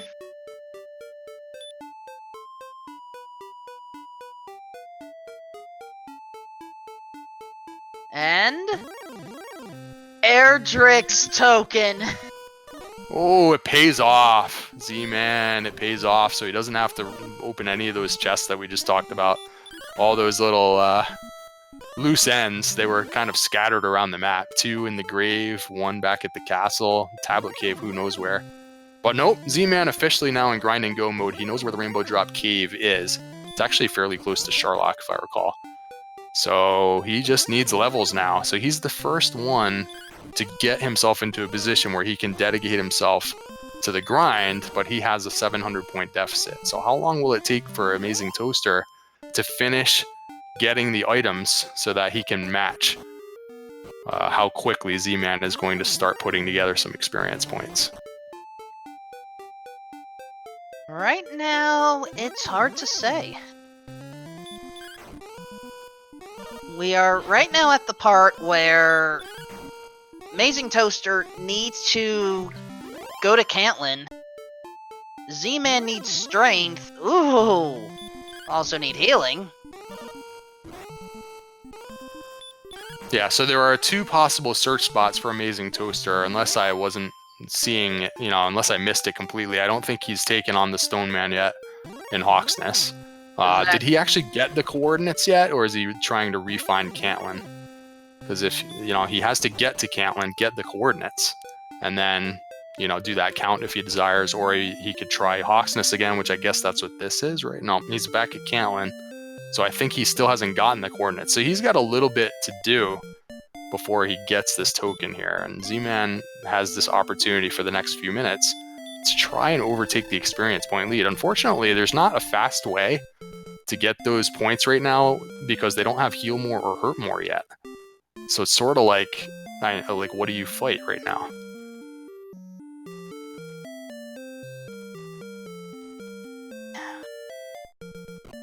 Well, we did learn that there was a blue dragon earlier. So let's at least put that up since we've already encountered it. So I was just gonna say too, he was in Garenham just now, and while he was there, if he wanted to spend a key, he could have actually gone through the back door there, and that is Swamp Cave in the back of Garenham. So he could have checked out that spike tile if he wanted to maybe not grind on Stone Men for a long time. Otherwise, he just won't have that information. So it's kind of like Stone Man or bust for Z-Man right now, and I don't know what he's going to grind on in the near future while he still doesn't have heal more. So yeah, if you look at these stats right here, the blue dragon, like the Stone Man, is a fighter. However, blue dragon highly resists both stop and sleep. Whereas if we were to put the Stone Man on screen, practically the same experience. But Stone Man's a lot easier to deal with. Yeah, they both have actually kind of half resistance to hurt more. Of course, they don't have hurt more yet, but when the time comes, that's still kind of usually not how you grind those enemies. It's like you miss out with the hurt more so often, so that's what makes them slow grinds. It's just neither choice is really that great. But I kind of eventually would go with the blue dragon. I don't know about you, Wolfman, but usually the Stone Man's kind of like the last choice. I think in this case, Stone Man's better, but Z-Man is hoping Sherlock Castle has what we need. In the meantime, AmazingToaster did get a level up. There was only 1 strength, 15 MP, no spell. See, I would like this play even more from Z-Man if he had hurt more, because neither of the spike tile enemies really are great hurt more enemies, like we were just saying. So if there's like green dragons and Star Wyvern and werewolves running around on the first floor here, then yeah, this is great. Run around here, cast hurt more, but he doesn't have hurt more yet. Maybe hoping just that there are some Star Wyvern and some wizards that he can chop down a little easier than a Stone Man, but I don't know. This is a little bit of a chore to figure out how to get these levels here. And here goes the count for AmazingToaster, and he's going to run into this river, and we'll see how he handles it. Because remember, that princess is really far away. So unless you basically do what Z-Man did, which was kind of an advanced tactic of like figuring out where you are on the other side of the river, that's a lot of extra time to go get that princess now. So, well, I guess you can go through Garanham and get to her that way. So it's a little more than finding the swamp cave way out by Rimmildar, but I think AmazingToaster knows where to go. same thing. They both had the same idea. Figure out where that swamp is on the other side and just walk around and pick up your count from the other side. So we're seeing some good skills by both runners tonight.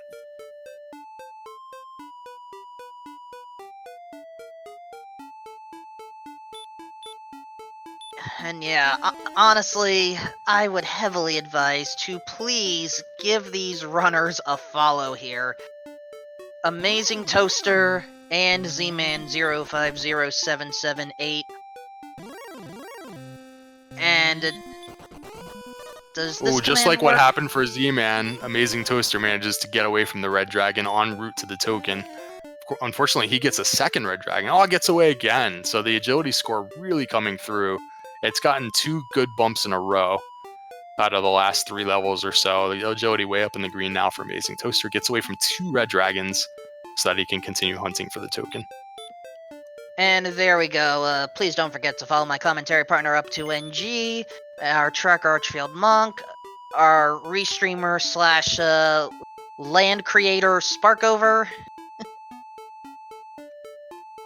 So, Wolfman, I kind of felt like Z-Man had about a 5-minute head start where he could have maybe cut into the experience lead there, but Toaster's done a nice job while rounding these last things up of actually, he still has almost a 1,000-point lead, even though Z-Man's just been grinding now for the last 5 minutes or so.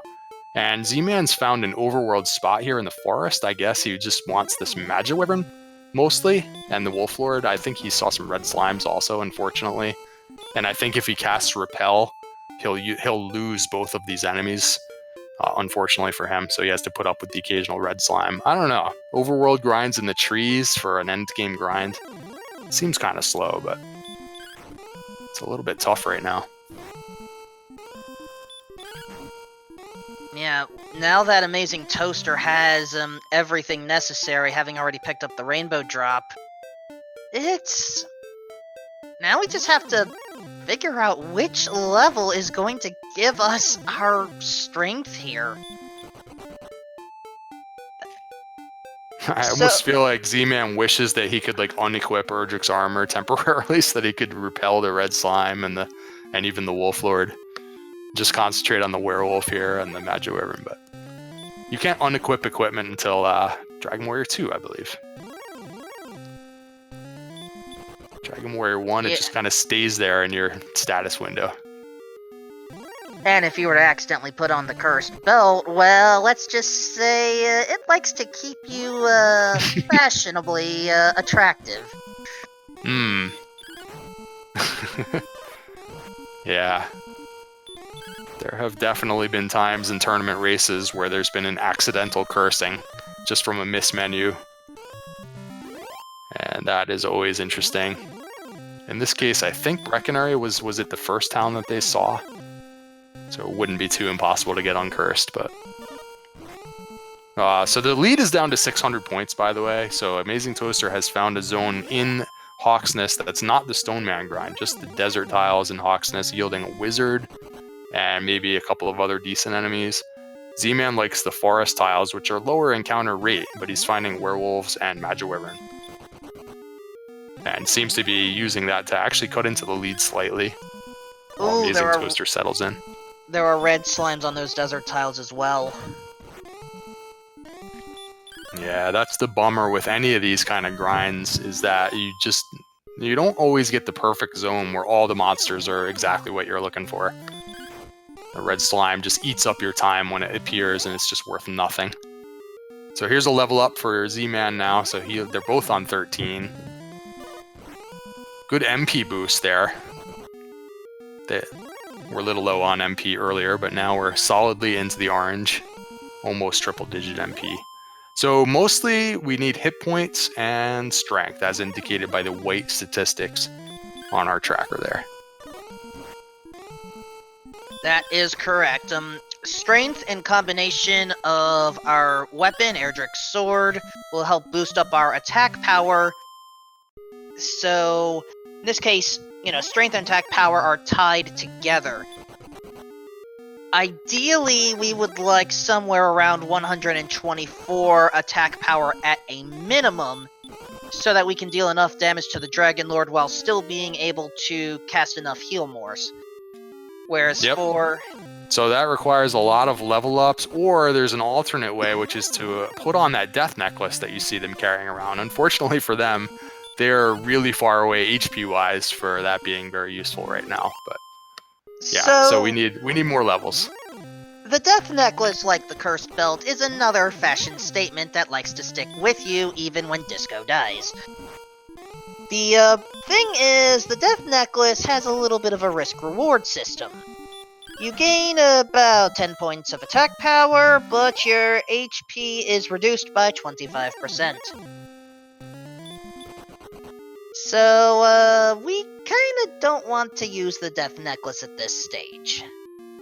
It's funny because in many seeds, it's one or the other of those stats that's really holding you back. So it's an option to basically trade off if you're getting all the HP and you just don't really need all the excess HP. You kind of trade it off, get the attack power a bit earlier, so you can go fight the Dragonlord. In this case, we need strength and HP, so it's they're both lacking.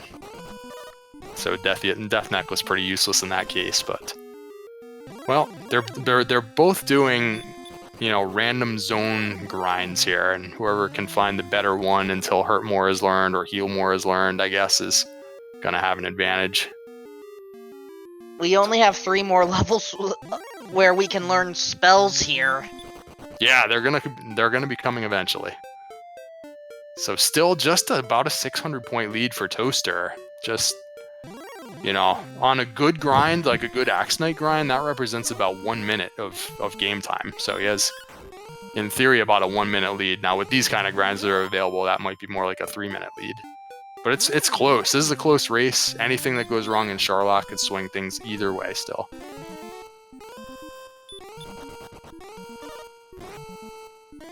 Now, I am curious why Toaster chose to leave Hawk's Nest, but has plenty of HP. And MP. Yeah, that's curious. It's not like he ran out of his ability to heal or something like that, I guess. Did he just really not think that zone was good enough? Maybe too many red slimes popping up? Just looking for a better zone, I guess. But sometimes while you're switching your grind spots, that's when your opponent catches up. Like, let's say you were just on the Hawk's Nest grind, and then you're like, you know what? Maybe the Swamp Cave would be better. And then you walk like halfway across the world, you just go to the other spike tile. Well, while you're doing that, your opponent's busy grinding, so not always great to switch gears, but if you really feel like your current grind is going poorly, then I guess you have no choice. Finding some wizards here. And as far as our guaranteed encounters, Hawk's Nest has the Stone Man, and Swamp Cave has the Blue Dragon. And yeah, both of which would be way more reasonable if they had heal more, because you're going to be mostly just fighting it with the sword. But right now the attack power is pretty low, and you're gonna need to heal during that battle most of the time. So no heal more, no spike tile grind right now.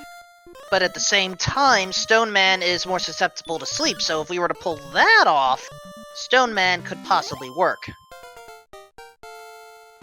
Yeah, I wonder if that's what Z-Man's about to do right now. Oh, but hold on! We have a level up, level 14. 7, 6, 0, 11. I didn't see any additional sentences after the 11. No, I did not. The game just kind of stopped there. And, oh, my mistake. It was 0, 6, 11, not 6, 0. But, oi.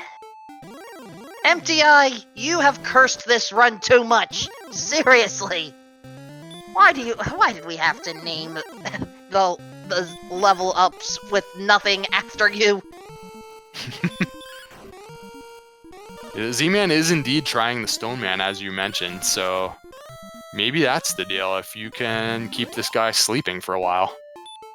Problem is, if it goes poorly during battle, you sort of have to run away. Otherwise, you're just going to die because you have no heal more.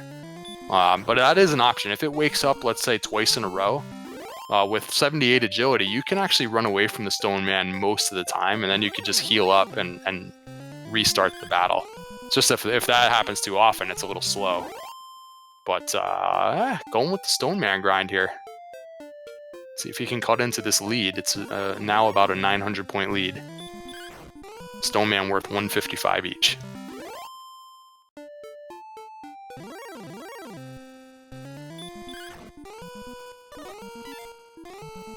If we seriously get no spells at level 15, I just don't know what I'm gonna do. Yeah, I'm not sure when the last time I saw no heal more and no hurt more all the way until 16. That's got to be super rare. So we shall see. We got a couple of more level ups, and then we'll know. And for anyone that's kind of joined like midway through, remember this is a matchup between 2 and 2s. So you have to win this race to get into the playoff stage of this tournament. So this is more or less like a playoff matchup for them. It's win and you're in. It's a lot on the line here, and it's been close throughout.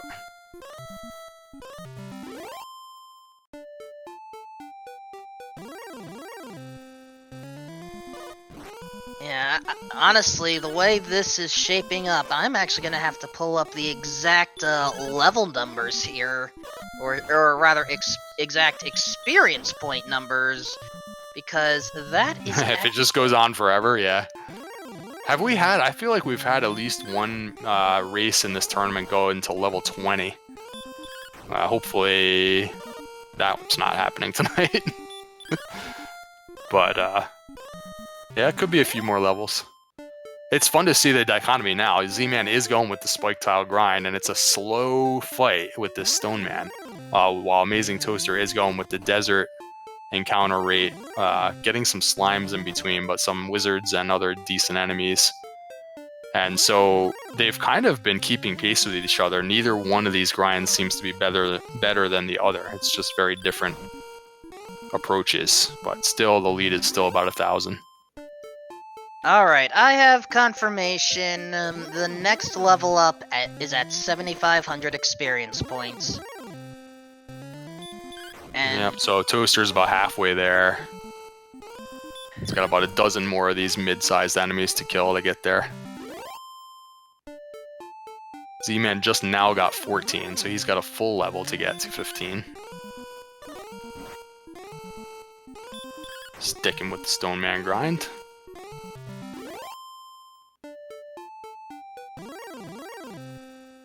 It's a very tricky end game. It's not easy to know how to get these experience points. I'm surprised at how successful Z-Man's been with this Stone Man, Wolfman. The fact that it could just wake up and you don't really have a way to out-heal how much it could hit you for. But he's been getting good sleep luck. It's just staying asleep. what are the odds for an enemy to wake up from being asleep per turn?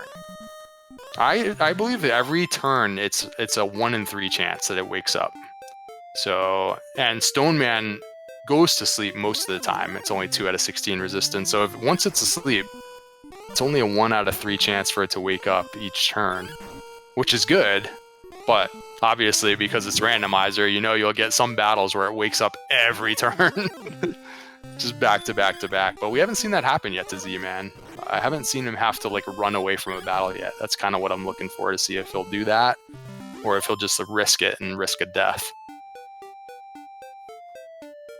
Yeah, right now, I mean, both grind approaches are working here. Yeah, Toaster has 2 really good enemies in this zone, and then there's this Warlock, which isn't great, and then the Slime, which is really bad. So it's about like the one that Z-Man had going earlier that he aborted. But Toaster's sticking with it. Wizard is worth 120, and he is defense breaking the Wizard. and it has no abilities. So that's a really good enemy. If you could get the wizard to just pop up every time, obviously that would be a great grind. Unfortunately, the slime appears here and there as well. Wyvern is the other good enemy. Pretty good grind. Seems to be working just as well as the Stone Man grind. The lead is still 1,000. Now, what's also helping with the grind for Amazing Toaster is that Silver Shield. That's an extra 10 defensive points over Z-Man. Yeah, that's what's allowing him to defense break that wizard, because you need 80 to defense break the wizard, and without it, he'd be at 79, so he'd be taking tons of damage. The knight is also being defense broken. I think you need in the high 70s for that. I miscounted 51 experience points left, and I think this Demon Knight should do it. Wait, so has he been straddling the zone here? Because I've counted more than 5 enemies in this zone, and they're pretty good enemies. 11, 15, 24! Outside! It's a heal more, hurt more, 16 special! What are the chances of that, right? You have to have... It's got to be like 1 out of 16 squared? I don't know. Let's get some math lessons for the chat. That's got to be very rare. Wow. So no helpful spell. So he's going to stick with his desert since he doesn't feel like he can really reliably fight a blue dragon or something. And so here we go. More wizards and Wyvern. I was saying, like, he was drifting around in this desert, and I saw a slime, I saw a warlock. So I feel like for a minute he was straddling the zone, because there's also a demon knight, and there's a knight, and there's a Wyvern, and there's a wizard. So that's too many enemies. If he could nail down like exactly where the zone is and concentrate on where the good enemies are, he'll be in really good shape here. Z-Man, I think, has to finally go heal. So that's going to put him even further behind. Alright, so up to NG, chat is debating whether, assuming we get heal more and hurt more on, effectively a true MTI level, whether that would be enough. So, my question to you, looking at Amazing Toaster stats right now, if we had those exact stats plus hurt more and heal more, would you want to take out the Dragonlord? Heal more, of course, required for the Dragonlord fight. With these exact stats, I mean, you can't put on the Death Necklace right now, really. So I don't think it's a go. Like, I don't think it's close. I mean, if you just got the HP for the Death Necklace, then you're in the ballpark. But you need 20 more hit points for that to be reasonably safe. I don't know. I don't think I've ever seen a fight that's been won with 117 attack power. That would be a first. That's why it's in the white. So, that's my vote. I don't know how chat voted. I think chat mostly agreed with you. I'd have to scroll up and read, but yeah, no, I mean, we're getting to where we need to start considering it.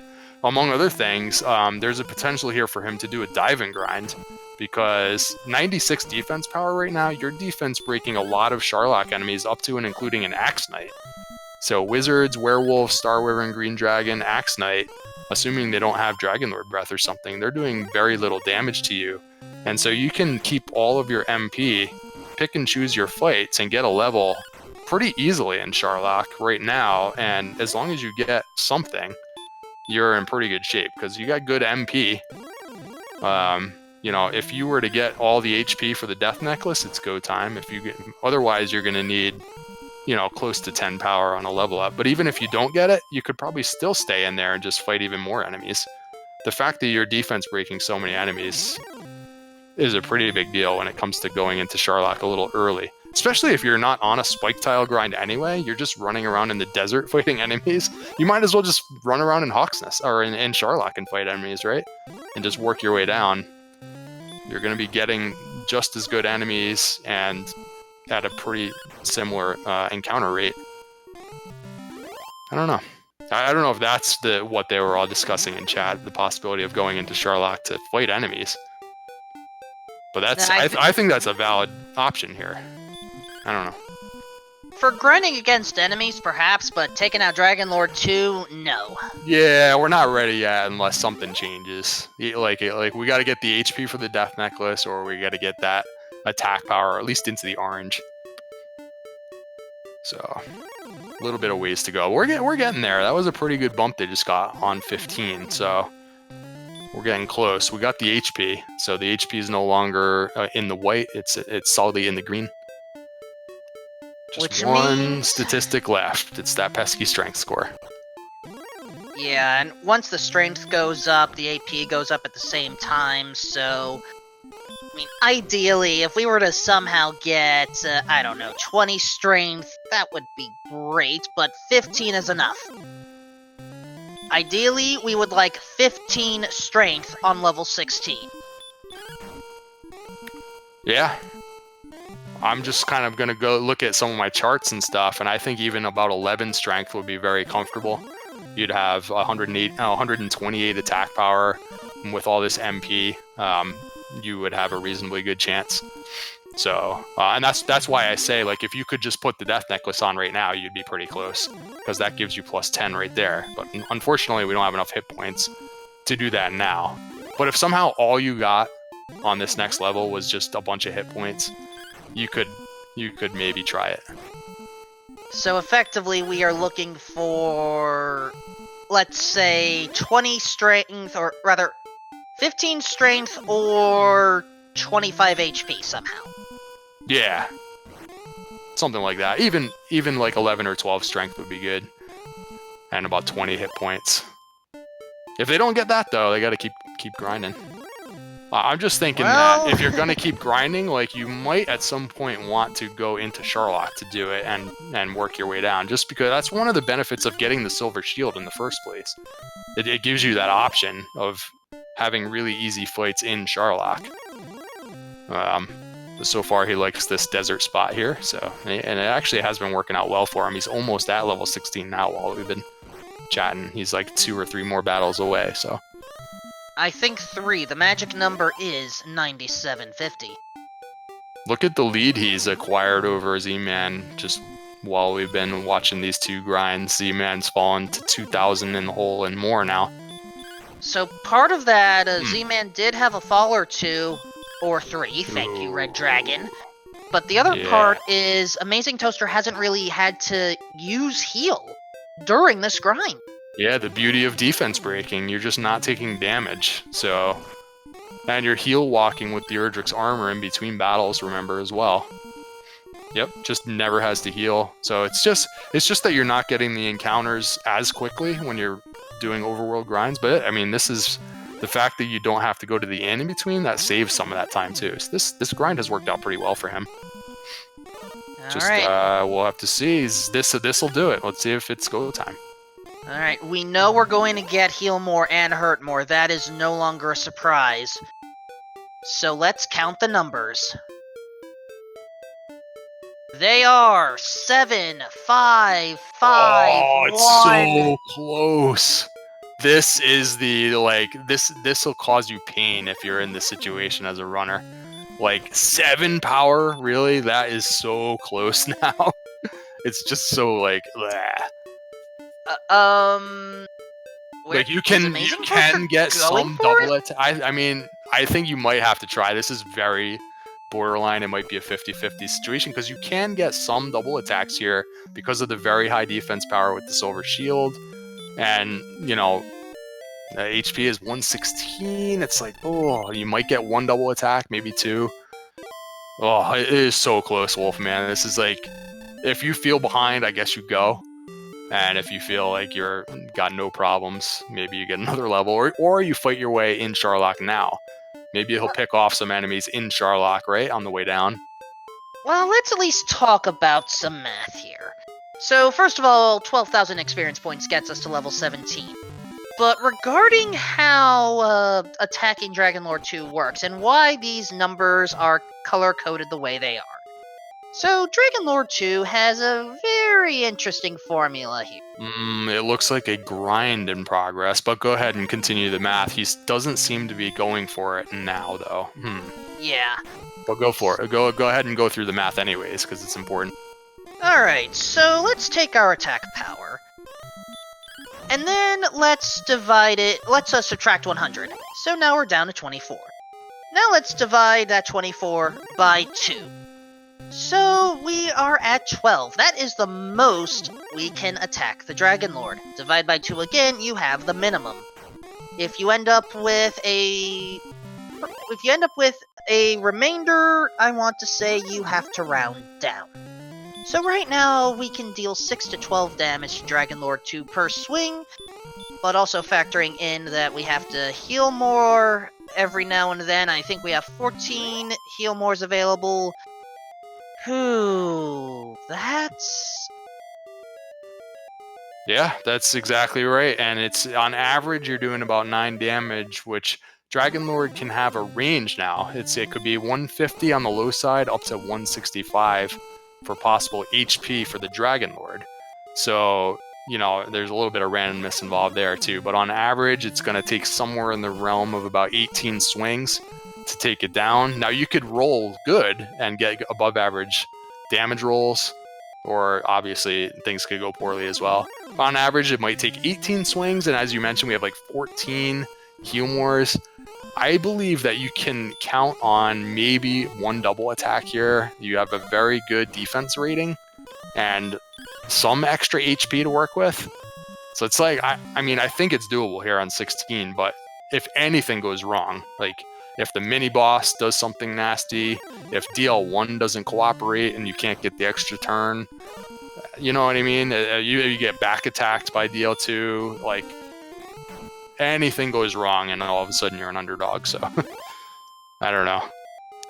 Again, that's why I feel like if you're in a race and you feel like things haven't gone well and you're behind, maybe you take the gamble and maybe your opponent won't, right? So, I can get in there maybe one level earlier by taking this risk. It's so close. When I saw that 7 power, I was just like, oh no, that is so close. I mean, the thing is, we're barely there. It's like, it theoretically could be done, but it is a bit of a gamble. Yeah, it's totally 50-50. I mean, if you were standing in front of the Dragonlord and you didn't get back attacked, it's still like 50-50 or like 70-30 or something. It's definitely not a guaranteed victory by any means. And like we said, a lot of things could go wrong. The dive itself could go poorly. It's interesting. Toaster, I thought he would at least kind of work his way down, but he's using the MP. He finally got hurt more, of course, so now he's using it. Wants to hurt more some enemies to get the experience. So,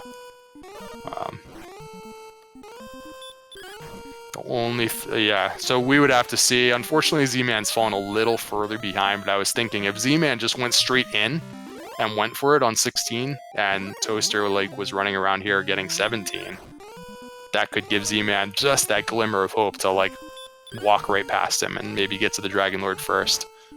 But I think he's a little too far behind. It would take probably a failed dive from Toaster at this point. A lot of this is going to depend on how much we gain for level 17.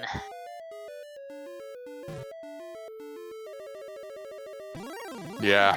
You just need almost nothing, though, for it to be all of a sudden you're a heavy favorite. If you get just 2 more power, you're a pretty big favorite all of a sudden. And 4 more power, it's like a lock. And we've seen 0 power, though, right? We've seen plenty of zeros. Yeah. And just... I mean, for 17 to not be go time would be remarkable. And just think, with these randomizer settings the way we are playing with a faster than vanilla experience curve. I want to say it's 25% boost effectively. Yep. The actual number of experience points you need between levels is shortened by 25%. And on top of that, the curve that's been designed into the game makes it so that on average you can win this randomizer at around level 16. And of course, anyone that runs vanilla knows that you need at least level 19-ish or so, 19 or 20, somewhere in there to comfortably win. You can never win in vanilla at 16 unless you're manipulating the run or whatever. Shoutouts to NES Cardinality. Right. Whereas in Randomizer, it's designed so that in a lot of cases you can actually win at level 13, 14. that sort of thing. So it's sped up in multiple ways, which is great, because that means we don't have to stay here for 6 hours. We, in this case, are coming up on 2 hours, which is actually on the long side. A typical seed will be over with in about 90 minutes. Here we go. The numbers. 3, 2, 2, 6. Not really the slam dunk that Toaster was hoping for, but I mean, he has to go now. This is like, there's no question. He has to go now. You even got another heal more here with that 6 MP. We're up to 120 MP now, so that's another heal more. It's go time. Let's see. 15 heal mores, 127. So 27, effectively 26. So 13. 6 to 13. So 6 to 13, 15 heal mores. If you're an odds maker, where do you place it? Yeah, like I said, it's not a fist pump slam dunk. Like, let's go right now. It's kind of I guess I have to go now. Because 6 to 13, on average, it's going to take about 17 swings.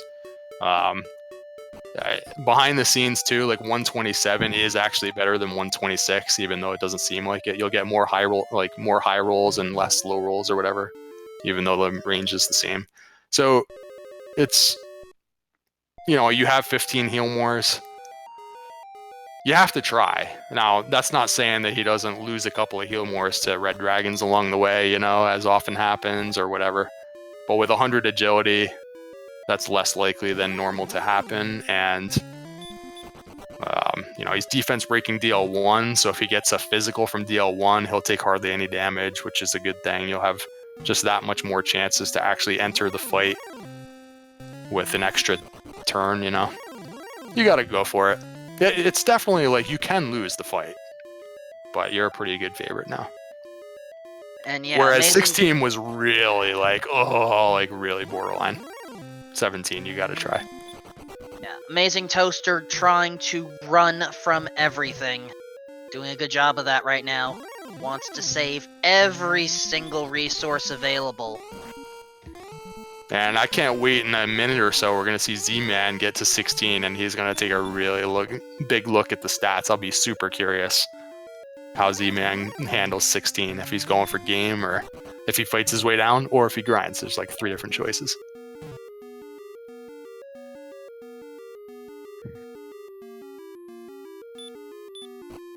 Really nice dive so far from Toaster, right? Not many enemies, and nothing really threatening. It's already halfway through the middle zone. Almost through the second zone. Yeah, wow. This is a really fast dive. Yep, there's the U room. I've seen no red enemies yet, which are the only ones that can significantly block your progress at this point. And then we just have to go across the I don't know what you call that, but there we are, the roof of the castle. Man, what a dive.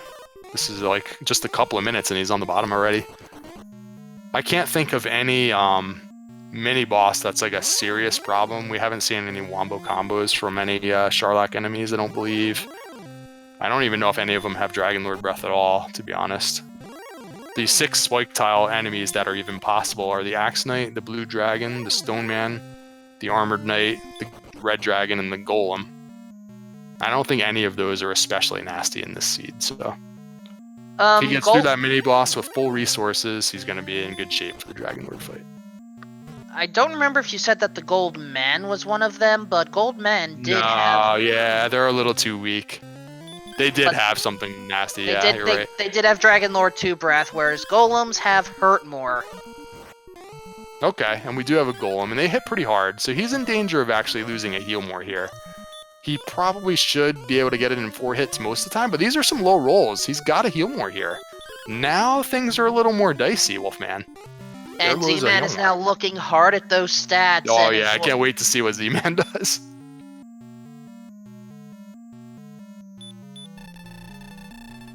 Oh, going with some heal walking. Alright, he does have a full complement of herbs. He really, really wants to get through DL1. with full HP here, because that'll give him an extra turn, assuming he doesn't get back attacked by DL2. And he gets the stop spell, so he doesn't even need to use any herbs yet.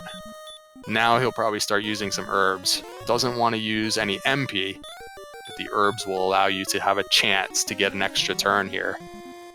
This turn could turn out to be fairly important since he's down a heal more now. But, however, AmazingToaster was a fool to even enter this battle, and so far DL1 has gone 4 turns in a row with Hurtmore's. There we go, that's a stop spell. And now, we use the calculator. And no ambush. 100 agility coming through. There's a 10. And another 10.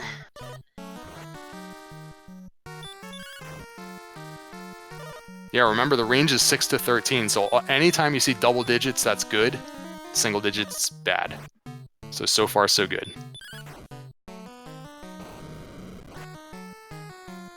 And the more that Dragonlord attacks instead of breathing fire...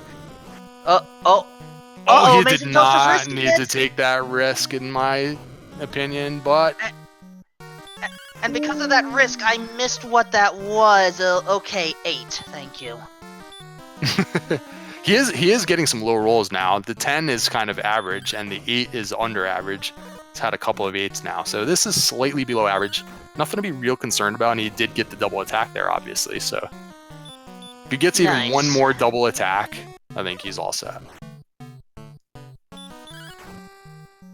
We have some people agreeing with the swing on 47. I feel like he didn't need to do it, but it is. Oh, and there's a double. Okay, he's in really good shape now. Assuming he has a good heal more roll here, and he does. Good. Yeah, that's a good one. Now, I may have miscounted some of my values, but if I've counted right, I am up to 108. Yeah, because he's gotten a couple of extra turns, so yep, should be in good shape. 150 is the low end, 165 is the high end for DL2, and he's got 6 heal mores in reserve still, which means about 8 more turns minimum. Yeah, which means, assuming no miss menus, AmazingToaster has this. Yeah, with 8 turns, I don't see how he couldn't get there. So, again, if I've counted correctly, and there's a chance I haven't, I'm at 139. I may have added one too many attacks. 126, someone says in chat. Either way, you'd have to have all 6s here to have a problem. Yeah. And I'm suspecting I had overshot the... I mean, I'm at 161, but... Okay, so if I did this right, that was 172. So we had some extra MP to spare. That's why I was saying even 16 was probably possible. You just don't realize with those very long fights that you will probably get some double attacks. So it's... but regardless, he gets the extra level, makes it nice and straightforward, and a great victory from AmazingToaster, who, by the way, he got to this point with a 4-second victory in a previous race. Otherwise, he wouldn't have even had a chance at the playoffs, and now he finds himself in the playoffs. With an official SRL time of 2 hours, 1 minute, 48 seconds. GG, here are the stats for Dragonlord 2. Did I miscount? No! Looks like a pretty hefty Dragonlord 2 this time, so maybe 16 would have been a little bit dicey. That's the thing that you don't quite know when you're looking at very borderline levels, so it's like, And Z-Man, in fact, does not try for it on 16 either. He's going to go to 17. Probably got the news already, and he'll probably just want to see if 17 is enough. And if it wasn't going to be enough, I'm not even sure if he would finish or not. But right now, he's going for it. What a nice race, though, Wolfman. We had a lot of various skill sets displayed because that whole middle game was kind of tricky to get through. Well, I have to agree, but I think the one who could better explain all this is AmazingToaster. GG. Holy crap, that was a seed. All right, congrats. Yeah, explain what it was like when you just didn't have heal more and hurt more for so long that like on levels like 7, 8, 9, you had to really pull out the stops with the stop spell, the sleep spell, the hurt spell, and you didn't get some strength for a while either, right? So you had like a copper sword and like 35 strength, so it was just like I got to use all these spells all over the place. Yeah, it was creative spell use and trying to kill what you could kill in order to get XP so that you could get to that next level that hopefully had heal more or hurt more, but that turned out being level 16. Yeah, so, keep hoping. Yeah, the mid game was it was just absolutely awful for the fact that you didn't have any stats until like maybe level 12 or 13 maybe to really fight stuff. And then I finally, it was one of those where it just, you could sit around and grind at start forever, but it just made no sense to do so. I wanted to get out in the world and hopefully maybe get some equipment. And then I found copper sword and a small shield that leads me to my next thing. Long time. Yeah, Wolfman and I were discussing for a while in the beginning how you were covering a lot of map and not finding anything. So, meanwhile, you're fighting all these medium-sized monsters with all these spell combinations, and wow, I don't think you guys found a town for like 40 minutes. Yeah, it had to have been at least 35, if not 40 minutes before I found a town. And it was just like, okay, I can put this to sleep and hopefully hurt it before it wakes up and kill it and get some XP out of it. But, we didn't have any equipment. We didn't have any strength. So fighting things just wasn't an option for most of the game. Yeah, speaking of equipment, how big was it when you finally got to Cole and got that Erdrick's armor just laying there on the floor? Oh, my first armor being Erdrick's armor, I was so happy to see that. Yeah, that gave you a pretty good advantage. You were the first to find Erdrick's armor by a pretty good chunk of time. A lot of the other things you guys were finding very close. Like you both got keys within a couple minutes of each other and that sort of thing, which leads to the sword and all that. But before that, you got to Cole and got the Erdrick's armor. He didn't find that town for a while. I think that helped you out quite a bit. Yeah, I was worried that when I did get keys because of where they were, I thought maybe that was going to be trouble. That maybe I was behind on that because keys led to getting the sword out of the treasury and some other stuff. So then kind of got things going on the equipment front so that you could start fighting stuff.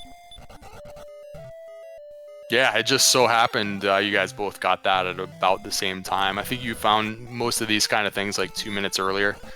But yeah, it was pretty tight. And then just having that armor, you just got like the slimmest of leads going. And then you'll see later that your choice of grinds actually turned out to be important as well. So why don't you tell us about your decisions for how you grinded those last 2, 3, or 4 levels? I knew there were a bunch of wizards on the overworld, and there were a bunch of wraith knights, and those were kind of the things that I could fight without expending too much in the way of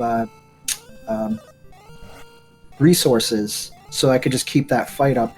And I found some wizards in Hawksness, but the other stuff wasn't good. And then I found that I knew there were Wraith Knights on the overworld, and I was kind of trying to find them. But then I found that zone that was kind of just northwest of Cantland that just was like wizards and Wraith Knights and Magic Wyverns, where it was just for what stats we had, it was like the best zone you could find.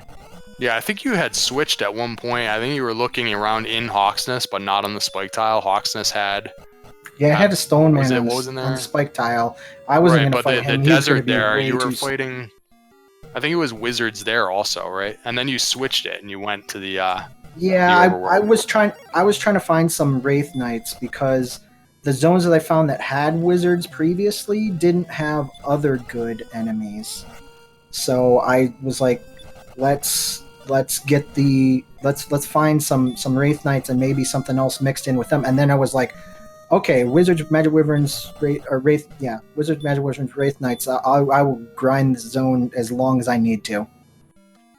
And then I got into Sharlock for that last level, and I once I finally started fighting blue dragons, I was like, oh, I think I'm actually defense breaking them. Yeah, and you finally had the Hurt More spell to actually do some damage. Yeah, to those Axe Knights. That was just crazy. Like, just waiting so long to be able to reliably defeat enemies. Z-Man actually eventually went after that Stone Man for his grind. He did a couple of other things before that, just trying to figure it out. And then I guess the Stone Man just wasn't working as well as your grind because, you know, it was pretty difficult with what you had to work with to fight Stone Men at that point. So yeah, Stone Men you'd have to keep them asleep for them to be very efficient, and that's up to RNG. yeah, and it just takes a long time too, potentially a lot of turns for those fights, and then you got to heal afterwards. Which that was part of the deal, is you never had to go to an inn. You were defense breaking all those enemies. So a couple of times Z-Man had to go to an inn and just, you know, fell further behind. So yeah, well, interesting that the end game grind actually turned out to be a pretty good call from you. The interesting thing too was with that zone is because it was right next to Cantland. If I had to go to the inn, it wasn't very far.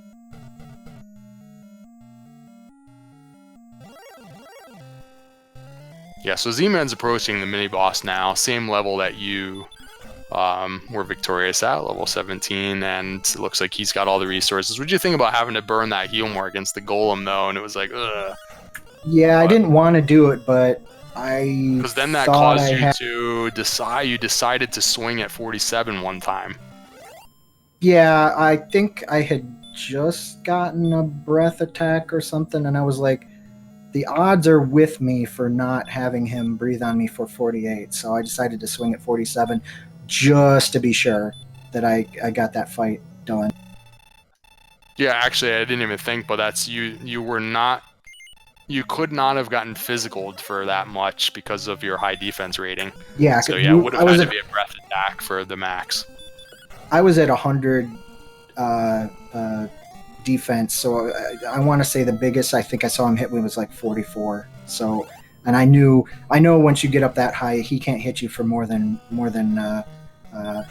like 45 or 46 probably is the most I think he can. That sounds about right. It's funny because you did end up getting some good rolls afterwards, so you ended up with 2 heal mores to spare. So it's like, oh, did I really have to swing at 47? But at the time we did it, I think you had gotten a couple of 8s and. Yeah, I think there were some 7s and 8s in there that kind of concerned me. I mean, it was gutsy, but odds were in your favor, and there you go. No, Z-Man is on Dragonlord 2. I think he had the same situation. I didn't catch it, but I think he had to burn a heal more after the golem fight or during the golem fight. So he'll have pretty much the identical fight going on. I think he's down 1 heal more with the same stats. No, I pulled it up. So it's up to the rolls.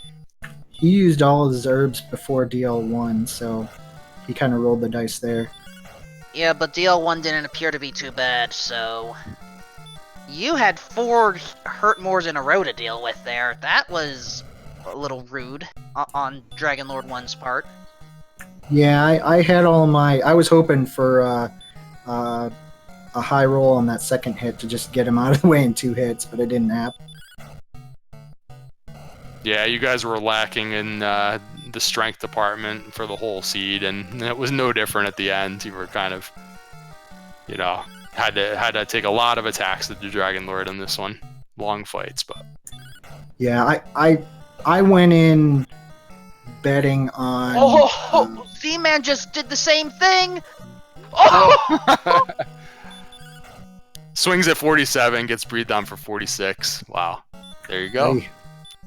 So you guys were thinking very, very similarly in this fight, and actually throughout the seed. You'll see you guys made a lot of similar decisions. It was a close race actually, but that end game grind you ended up pulling ahead by a bit right at the end there. And this puts you at 3-2, Amazing Toaster. So welcome to the bracket stages. Yay! That was my big goal for this year, was to make it to the bracket. Yeah, and you had a victory by about 4 seconds to even give you this opportunity, right?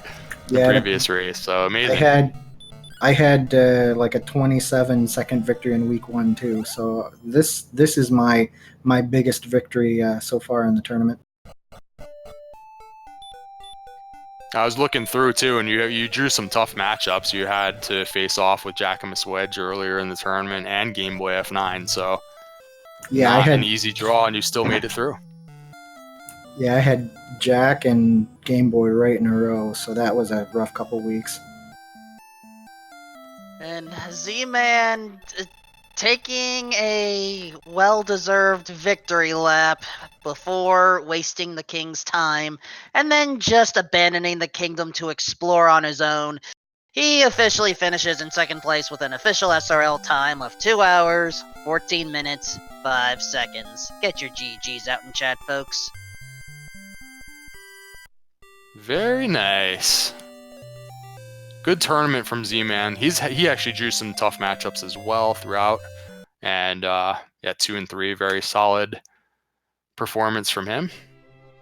And he's jumped in on commentary and other things as well. So good stuff, Z-Man.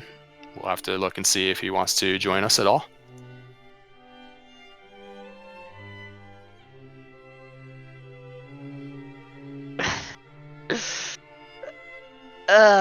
Right now some of the runners our 2 runners are talking a little in the IRC channel. I will not repeat what was said, but let's just say, I don't think this seed was, popular.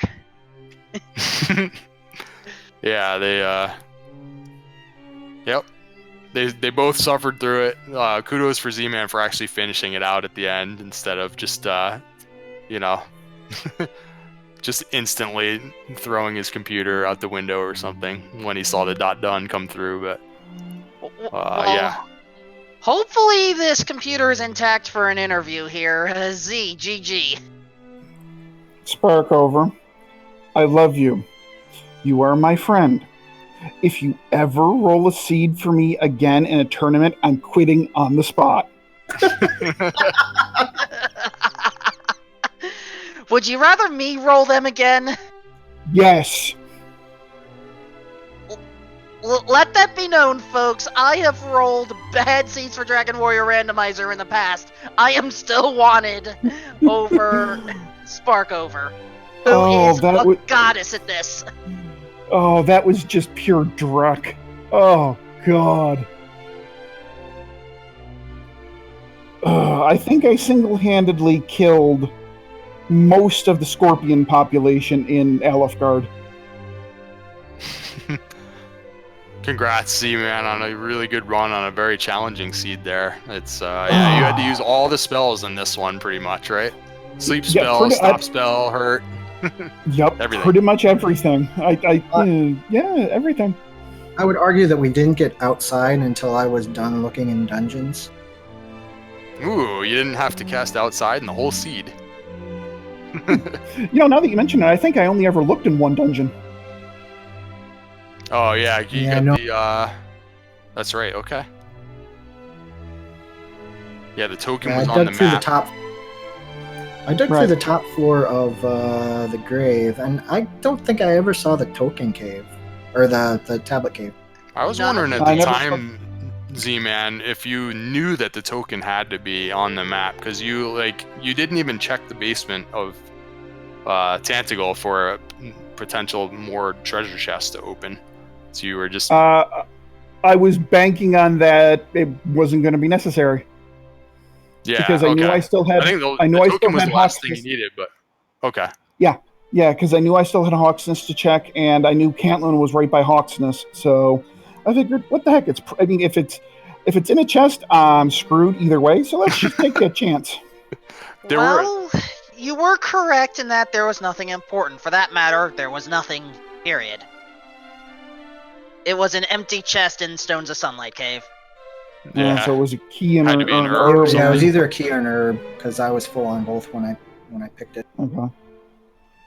Yeah, but I knew that had a 2 out of 3 chance of having only one chest, because at that point in time, I hadn't seen Mountain Cave, I hadn't seen Tablet, and I hadn't seen Vanilla Stones of Sunlight, and I'm like, yeah, this one chest isn't going to do me any good. Let's go find something else. I forgot that you hadn't cleared Mountain Cave at that point. So yeah, so there were a lot of chests for you. Okay, yeah. At the time we were thinking only Stones Cave, Tablet Cave, and the bottom of the grave. So nope, never saw Mountain, never saw Breckenary, never saw Tablet Cave. Okay. I was hoping for a key in Mountain so that I could death warp and get a grind. Yeah, that Mountain Cave was a bust. Wow. Yeah. Where was the Mountain Cave? Gold, torch, herb, gold. Down south of Breckenary, and down south of Breckenary, coal, down in that area, I think. No, that doesn't help me because I never found Breckenary. Breckenary was below coal. Oh, okay.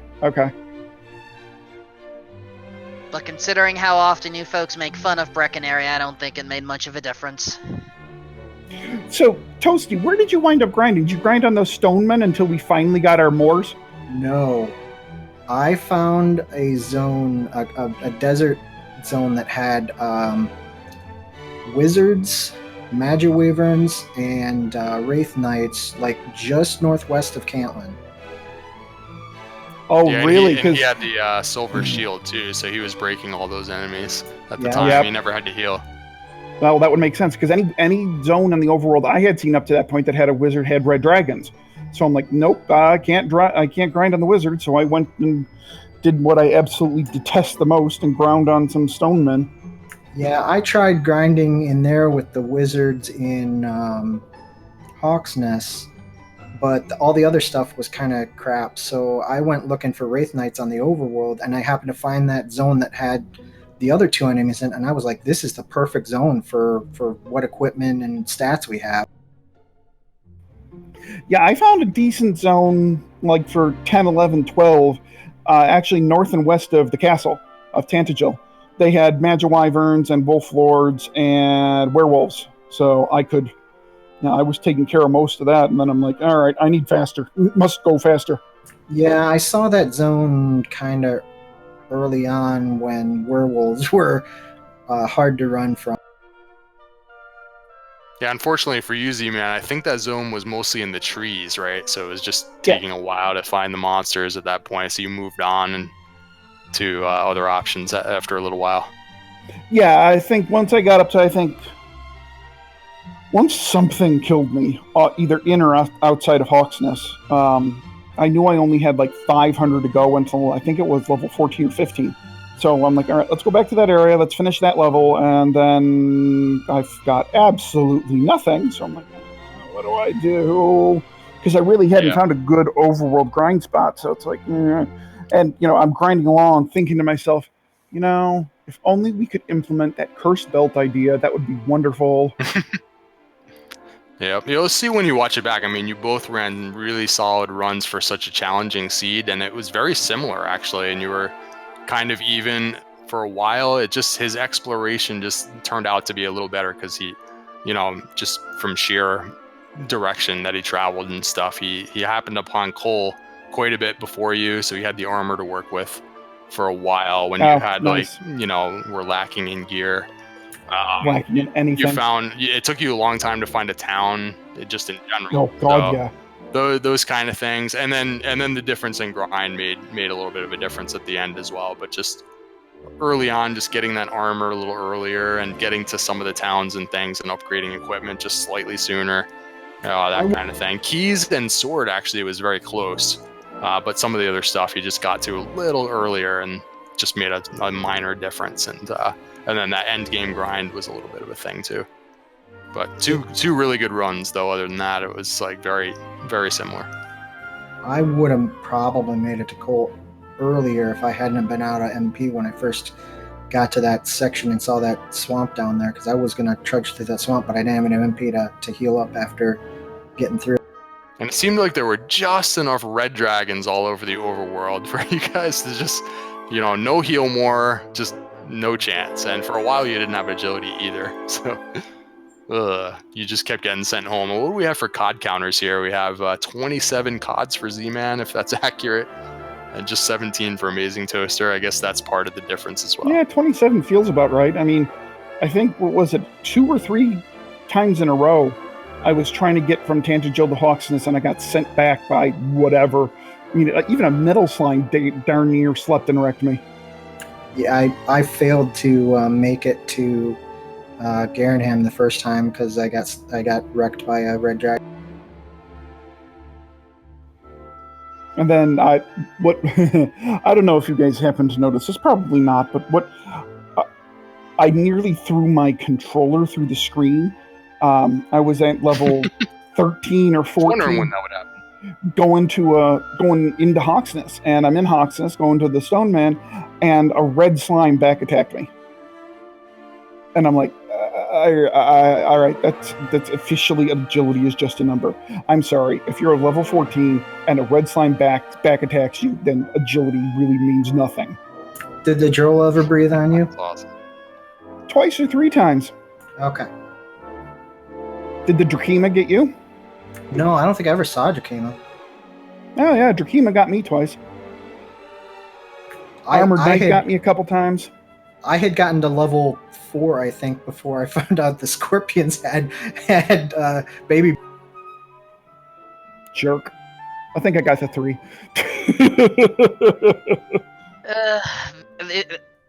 This seed proved to be a very tough one, but unfortunately, there can only be one that moves on. I mean, there's no shame in losing to pretty much anybody I lost to in this tournament. I mean, this tournament is just so deep, and Toaster just by his talent is a better runner than I am. I mean, I knew I had very little chance of winning this race. And to go 2 and 3 facing who I faced, you know what? I'm going to take it, and I'm going to run, and I'm going to be like, okay, hey, it works for me. I mean, Toasty's a great runner. Congratulations to Toaster. I hope he kills it in the bracket.